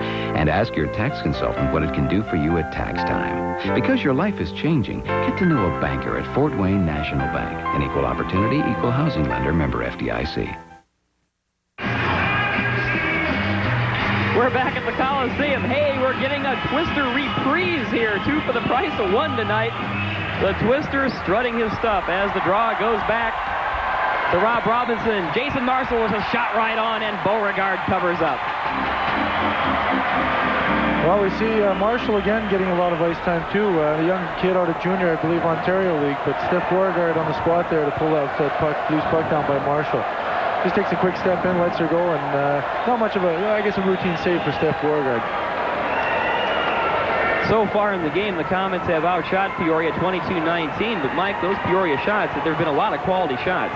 Oh yeah, they're a team that thrives on taking advantage of a situation, and it seems that every common mistake ends up in a Peoria goal, and that's been the difference tonight, as Bruce Boudreau and Lonnie Loach have been able to eliminate mistakes by the Peoria forwards. Marshall shot kicked out by Beauregard. O'Brien plays in the corner, but Ian Boyce bounces off the boards and fires it in to the Peoria end. Jason Marshall back to play for the Rivermen. He leaves it for Richard Peon, now back to Marshall. Marshall looks for another man. He's got Peon cutting across center ice. Peon dumps it in, bounces off Alusik's arm. Ian Boyce rubs O'Brien off the play. Now Peon tries to feed the point. It goes by Robinson. Back into the Peoria end, and Jason Marshall hustles back for the Rivermen. Rob Robinson starting the attack. He's forced back by Ian Boyce. Now it's fed to center to David Bruce. Bruce with the quick pass to Emerson. Emerson tries to slip by Lambert. Lambert buries him along the boards. Now it's poked out by Scott Gruel. Up ahead to Colin Chin. Chin working on Hohenberger. Chin turns off to Gruel. Gruel has a man all alone in front, but he couldn't get it across to Loach.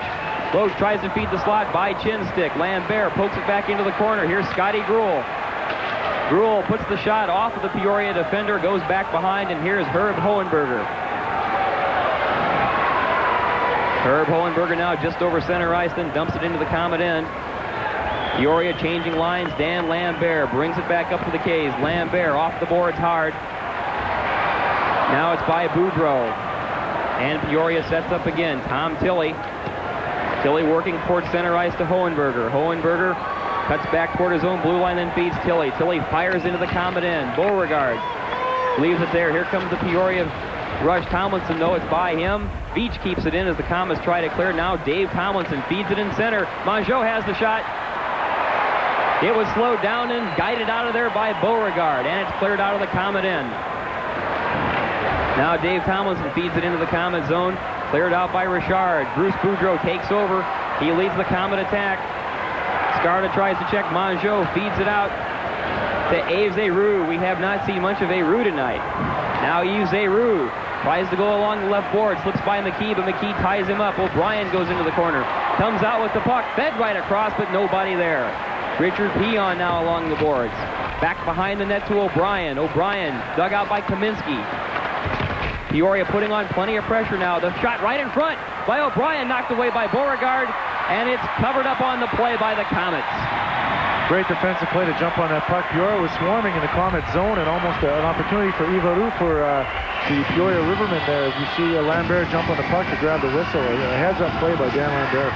You know, Mike, we've talked all night about the outstanding play of John Anderson, but it seems like one of the keys to this game has been not only the ability of the defensemen to block shots, but they have not been giving the Peoria guys very many rebounds to work on Beauregard.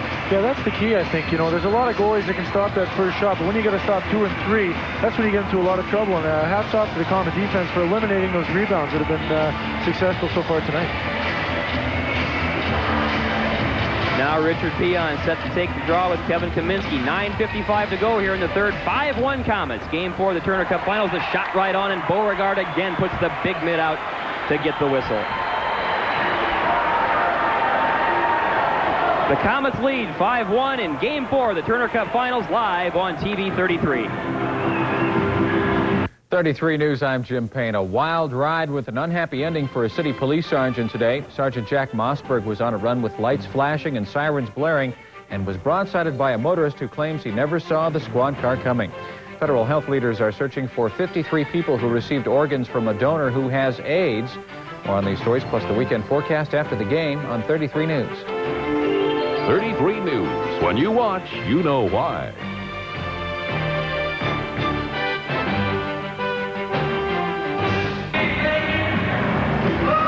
We've got just under 10 minutes to play here in the third period at the Coliseum. It's been a Comet show tonight. They lead 5-1.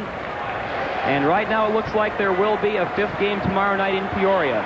Here come the Rivermen. Beach behind the net. The quick backhander kicked out by Beauregard.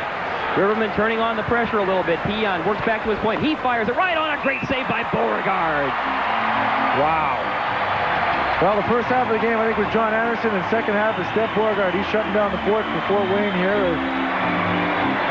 You see him doing the complete splits here off a hard point shot by the Peoria defenseman there.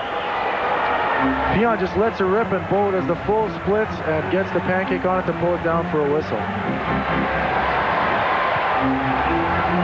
he's got a good eye on this one, too. Not a lot of screen in front as he got in front. McKee trying to block that one. So again, another sign that Steph is on. He was looking for the puck, and as he was leaning, the shot was in the direction that he was leaning. He just had to take his body weight and his momentum, slide out with the big pad and the big glove, and he grabs the puck.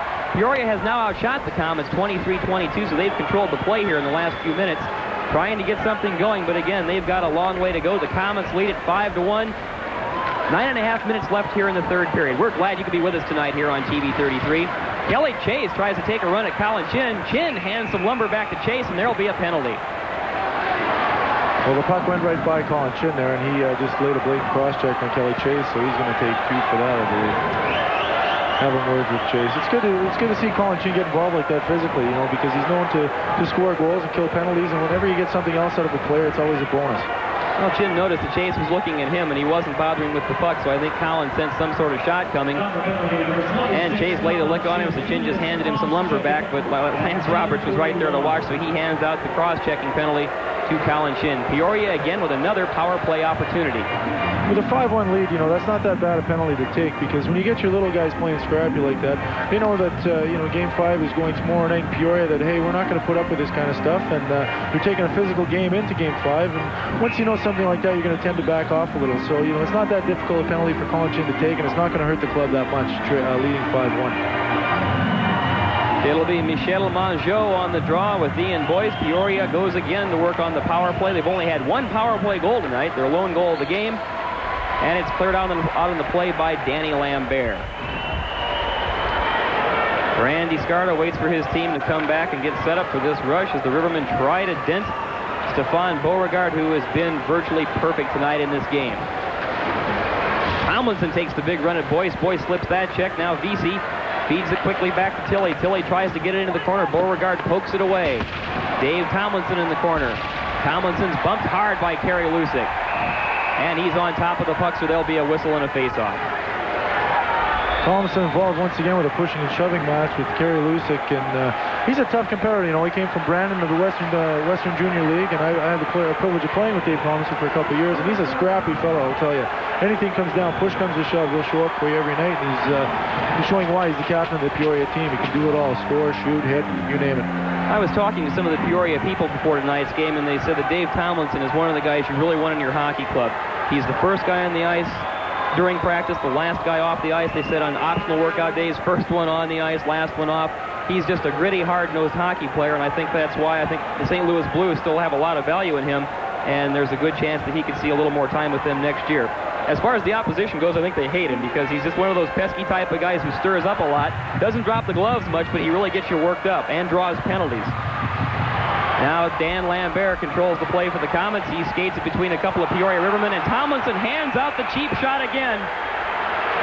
Well, you can see this coming. Now Ian Boyce takes exception to what Tomlinson did. I think we're going to see a 5-minute call here because Danny Lambert just took a cross-check right to the side of the face by Tomlinson. You saw it coming, folks. If you're watching your screens, because Dave Tomlinson, a really gritty, hard-nosed guy, like we said, just took Danny Lambert out and cross-checked him real hard. Something you don't want to see. Well, the thing I think that's unfortunate is, we're just talking about Dave Tomlinson. Everybody in the Peoria organization likes him. They compliment his work ethic, and they say he's a hard-nosed player. I think that stuff, though, is completely uncalled for. An absolute cheap shot, his second major cheap shot of the night, both of them on Danny Lambert. And it's bad enough when you hit a guy a little dirty as it is, but when you hit him that dirty from behind, I think it's gutless. I think it's really a shame when you talk about a guy who people consider to be a good hockey player and he's the captain of their team. I don't understand why he does that kind of stuff. I think that's been a game plan throughout the series between the Komets and the Rivermen. Peoria, their big guys, tend to go after the smaller Komet players because I don't think they really want to tangle with guys like Fletcher and Bawa and players of that sort. So they go after the little guys and hope to draw the extra 2 for the big guys coming in for the late stuff.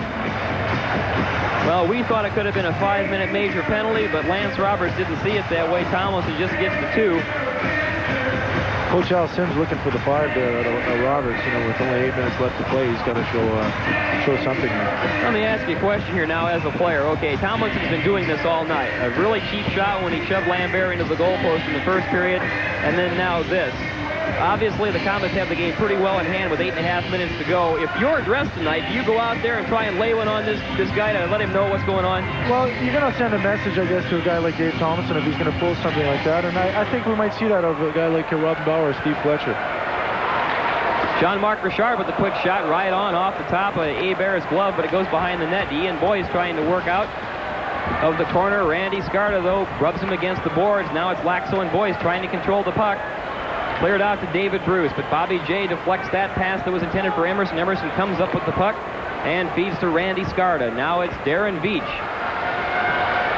Veach with some open eyes tries to take it into the Komets zone. He does. Backhands it into the corner where Bob Lakso and Ian Boyce go in for the Komets. Boyce comes out with it, and he starts the rush. Boyce with a big hip check. Nailed by Emerson, but Bobby J controls to Jean-Marc Richard. Richard along the boards to Bob Lakso. Here's Lakso busting off the wing. The big drive kicked out with a pad by Hebert. Rebound shot by Ian Boyce, and Hebert knocks that down, then leaves it for Darren Veach. 7:45 left in the third. It's 5-1 Komets. We're delighted you could be with us tonight for this game. The first ever primetime telecast of Komet hockey, and the first time a Turner Cup playoff game has ever been on television, and TV 33 is proud and pleased to bring it to you. Now the Komets have it in the zone. Lonnie Loach gives Jason Marshall a shot. Boudreau looks to center. Right across the goal mouth. McKee couldn't get the stick on it. Jason Marshall pursued by McKee. It's left behind the net. Here's Rob Robinson. He's bumped off by Loach. Now Jason Marshall fires the cross-ice pass to Richard Pion. He's chased down by Robin Bawa. Now Marshall feeds it to Mongeau, who gloves it, then drops it. Here's Michel Mongeau coming in off the wing. He turns. Dumps it into the Komets zone, and it's Dan Lambert. The Komets have 20 seconds of power play time now, 7 minutes to play. Loach leaves for Lambert. It's off his stick, but he regains control. Dan Lambert now slips by McKee, dumps it in the corner. Lonnie Loach chases it down, but it's Rob Robinson. Fires it off of McKee's glove, and it goes over the glass for a whistle and a face-off. Oh, it's pretty quiet here with the last two penalties almost up now. Thompson only serving 6 more seconds left. With 6 minutes left, I think the both teams know the outcome of the game, and they might just play it out here. Tonight's attendance, ladies and gentlemen, has been announced at 8,005. I always thought capacity was 8,003, so two people sneaked in here somewhere, and I don't know where they're sitting. How they got in, I'll never know. Oh, that's right. That must be us. We sneaked in at 3 o'clock. You know, it's great to see the support we've had this year. I know we talk about it a lot, but every time you can sell out a game like this, there were scalpers before the game selling tickets at $50 a seat, and you don't see that in Fort Wayne too often. Well, just before the draw here, Steve Fletcher leaned back against the boards along the penalty box and had some words for Dave Tomlinson. I don't think they were exchanging addresses for their Christmas card list. Tomlinson's out now, both teams at full strength. Fletch with a big hit off of Hohenberger. Hohenberger puts the lumber on him. Now Emerson off of Gruel. Gruel right in front of Kaminsky. It's blocked in front. Fletcher right on the doorstep. And it's cleared out by Peoria, and they'll send it the length of the rink. Kaminsky finishes the check with David Bruce. They're still talking about it here in the corner. Now Kaminsky skates away. Well, there's that message we talked about. Steve Fletcher doing a little bang-bang out there with Kevin Kaminsky following it up, and they want to show Peoria that, hey, you're not going to get away with the cheap stuff on our little guys, and they're stepping in for them. 6:23 left here in the third period. The Komets lead 5-1. In case you've just joined us, John Anderson, who was not supposed to play for the entire playoff series, in fact, his career possibly in doubt, decides not only is he going to play, he comes out without the helmet as he's allowed to, as one of those NHL veterans that was in the league back when you didn't have to wear a helmet, and he comes out and gets the hat trick to spearhead the Komet attack. Robin Bawa has the other 2 goals, and Stefan Beauregard has been tremendous in the nets tonight for the Komets, stopping 22 of 23 Peoria shots. Now Lambert flips it high into the Peoria end, just misses, conking Veach. Veach with Gruel with a big check on Darren Veach. Now Ruff tries to play it along the boards. Dug out of there, though. Now it's Gruel trying to get the shot teed up, but it's blocked by Scarta. And it's cleared into the Komet corner. This will be an icing call. Brian McKee with the touch. Less than 6 minutes to play here in the third period, and the Komets have it all their way, leading it 5-1. Yeah, it's good to see you had a comfortable lead like this going into the third period, because now I think a lot of guys are looking out tomorrow night and what they're going to do, because they've stopped matching lines and guys are just playing the straight hockey here. The coaches are both letting the guys play, and we'll just let it go until tomorrow night. Once again, Bruce Boudreau having a great game tonight. You know, I haven't seen much of him in the past, but he's really come to play tonight with that line of Loach and John Anderson for the first 2 periods, but now they got Scotty Gruel out there, who's no slouch himself. Boudreau, Loach, and Gruel out for the Komets against Peon and Aves Roux and big Jason Ruff. Here's Darren Veach, who I think has played about 40 minutes tonight. This guy's been on the ice the whole game. Ruff is bumped off by Gruel. Gruel comes behind the net. Feeds along the boards, but it's kept in by Skarda. Tries to put the shot on goal, deflected by Gruel. Now Veach dumps it in, but Gruel takes over. Gruel dumps it out to center ice. Boudreau takes over. Boudreau at the pass to Loach. Loach tries to step by Veach. Veach, though, takes the puck away from Lonnie Loach and turns it back up for the Rivermen. Randy Skarda pokes it ahead to Peon. Off of his stick, Ian Boyce dumps it back into the Peoria zone. Here's Darren Veach now. Over to Ruff, back to Veach. Veach ragging the puck, now to Randy Skarda. Skarda over center ice, fires into the Comet corner. Colin Chin plays behind the K's net. He feeds the good pass out to Bobby Lakso. Now Lakso turns on the Jets up over center ice. He's working on Robinson, pulls up, and the Komets are offside. Well, it was a good... We've got 5 minutes to go here in Game 3 of the Turner Cup Finals. The Komets lead 5-1. Our volume pricing and larger inventories are bringing buyers here to Evans Toyota in Fort Wayne from 80, 90, 100 miles away. Our goal is to sell every Toyota for at least $300 less than any other dealer for the same exact model. Only $99 down and $199 a month for a 90 Corolla. Brand new 91 Tercels as low as $65.88. Save up to $5,000 on our low mileage demos. Wherever you live in Ohio or Indiana, it's worth a trip to Evans Toyota here in Fort Wayne.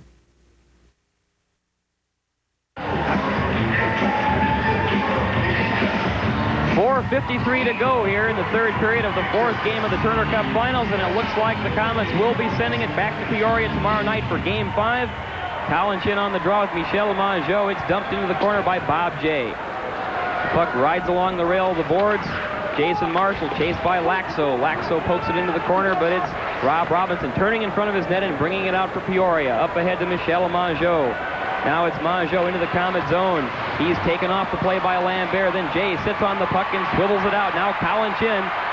And we've got Dan Lambert behind the play with Mongeau, but the K's continue to play on. Boyce feeds it across the Chin, poked away by Hebert. Now Bobby J fires in the slot. Oh, it's tipped by Boyce, and it's jumped on by Guy Hebert. Good play by Ian Boyce to take a shot from Bobby J, who let a low, hard driver go, the kind of shots that forwards like to see. And Ian just managed to get a stick on it, but Guy Hebert was on the spot. Good dish by Bobby J. Ian Boyce just a little shy on that one as Hebert got the blocker out to stop it. You know, it's got to be tough to be a goalie in the St. Louis organization right now, because you had a situation where Curtis Joseph and Vincent Riendo were just here in Peoria a couple of years ago. And now all of a sudden I think Jablonski is going to have a real serious look next year with the Blues organization. Hebert has been Peoria's #1 goalie for most of the year. It looks like he's fourth man in the totem pole. And don't forget they've got Tom Draper, too, who's not dressed tonight, another NHL experienced goaltender. That's right. He started the season here with the Komets, a former Winnipeg pro, and he came over to the Peoria organization in a trade with Peoria that was made by the St. Louis Blues and the Winnipeg Jets. Less than 4 minutes to play. Richard Peon dumps it into the Comet zone. Aves Roux tries to put it right on goal. Nifty little backhander, and Beauregard is there to cover up. This Kaminsky going after Peon there is taking exception to it, and Steve Fletcher going in to show why he's one of the perennial heavyweights of the IHL, and giving Ruff, the new rookie, a little look-see, but there's nothing I don't think that's going to come of it. Tempers are really hot, I guess, with 3:50 left to play. Well, now you can tell, Mike, they really are trying to set the tone for tomorrow night in Peoria. Yeah, well, this is what we wanted. You know, we wanted to steal one here at home, being down 3-0. If we could do that, maybe Peoria's looking to wrap it up, and they got to do it at home. And they know if they lose tomorrow night, they got to come back to the Memorial Coliseum with 8,005 tonight, screaming maniacs that are cheering for the K's. So a win tonight is really good for Fort Wayne, as it puts all the pressure on Peoria to wrap it up at home tomorrow night. And again, I think one of the big stories as far as Peoria is concerned has been the virtual absence of David Bruce. 10 goals and 13 shots in the first 3 games against the Komets, and I don't even know if he has had a shot on goal tonight. If he has, it's only been 2 or 3, and he really was taken off of his game by some serious checking by the Komets, and he just really has not been a factor. That was the Bruce Boudreau line that's been shutting him down all night. Now Emerson and Chin scrum for the draw. It's back behind the Comet goal. Fletcher gets over his stick. Scarta with the shot high. Beauregard gloves it, then plays it into the corner where Ian Boyce tries to bring it out, but he can't. Poke back now to the point. Rob Robinson across to Randy Scarta. Scarta working along the boards. He's bumped down hard by Fletcher. Colin Chin being roughed up behind the net by Kelly Chase. And now Fletcher is tripped down by Emerson, and Fletcher wants to talk to Emerson. Now Chase tries to sucker punch Chin. Lucy comes into the play. Well, Kelly Chase should know his job a little better and go after some bigger guys because Chinner's not the biggest guy, and Steve Fletcher's just right there to give it to Chase and tell him, look, if you're the heavyweight of your team, hey, I'm the guy in town, and this is the guy you're going to have to go for. But it's going to be nothing but shouting and screaming right now.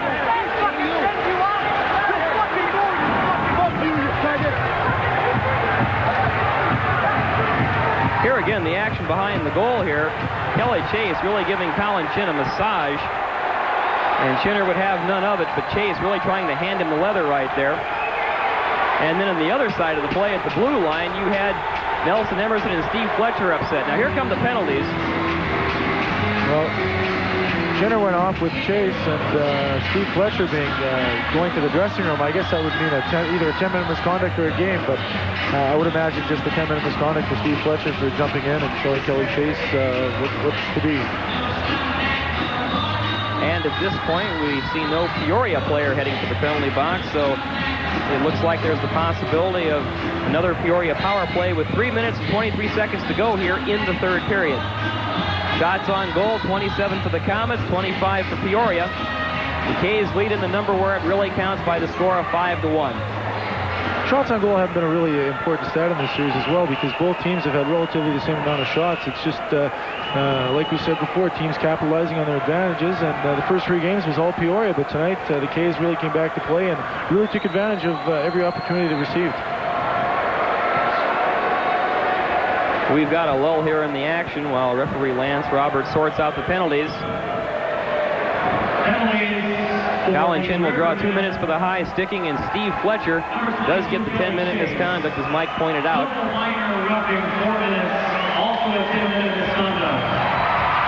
Well, that's the last of Kelly Chase tonight, too, as he picked up the 10 as well, so he's going for the early shower. 26 Colin Chin, 2 minutes high sticking.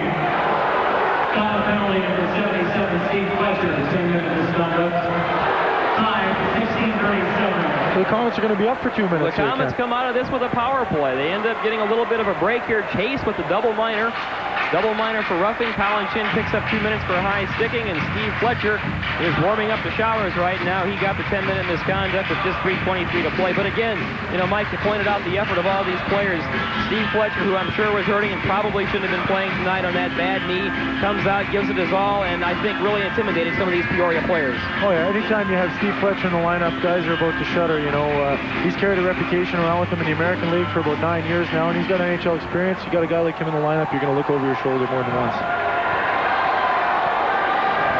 Now Jason Marshall trying to take some time off the clock as the K's enjoy another power play, dumps it in the Komet zone. And Brian McKee will start the rush for the K's. The quick pass to Scott Gruel. He hits Boudreau, breaking his stride. The big shot. Oh, glove save by Hebert. Boudreau right on with that quick slap shot, but Hebert up to the task, and it's cleared all the way into the Komet corner. K's start the attack again. Lonnie Loach behind his own net. Now Loach up ahead to Boudreau. Poke back to Loach. Loach across to McKee. Brian McKee feeds Boudreau. Boudreau looking for a man. The backhand pass to Robin Bawa. Now McKee at the point. Feeds Loach. Loach lets it fly. Oh, good glove save by Guy Hebert, and it deflects out into the crowd. He was flattened by Robin Bawa, but I believe it was either Hogenberger or Marshall that threw Bawa into the net there, as you see him pushing and shoving. Robin Bawa is always going to the net all night. He knows how to work that crease, and he knows there's going to be a goalie there with his head up looking for him coming with the freight train. 2.5 minutes left here in the third period. The Komets lead 5-1. They're just 2 minutes and 34 seconds away from sending this to a fifth game tomorrow night in Peoria. If by chance the Komets would win that game, then Game 6 right back here at the Coliseum on Monday night.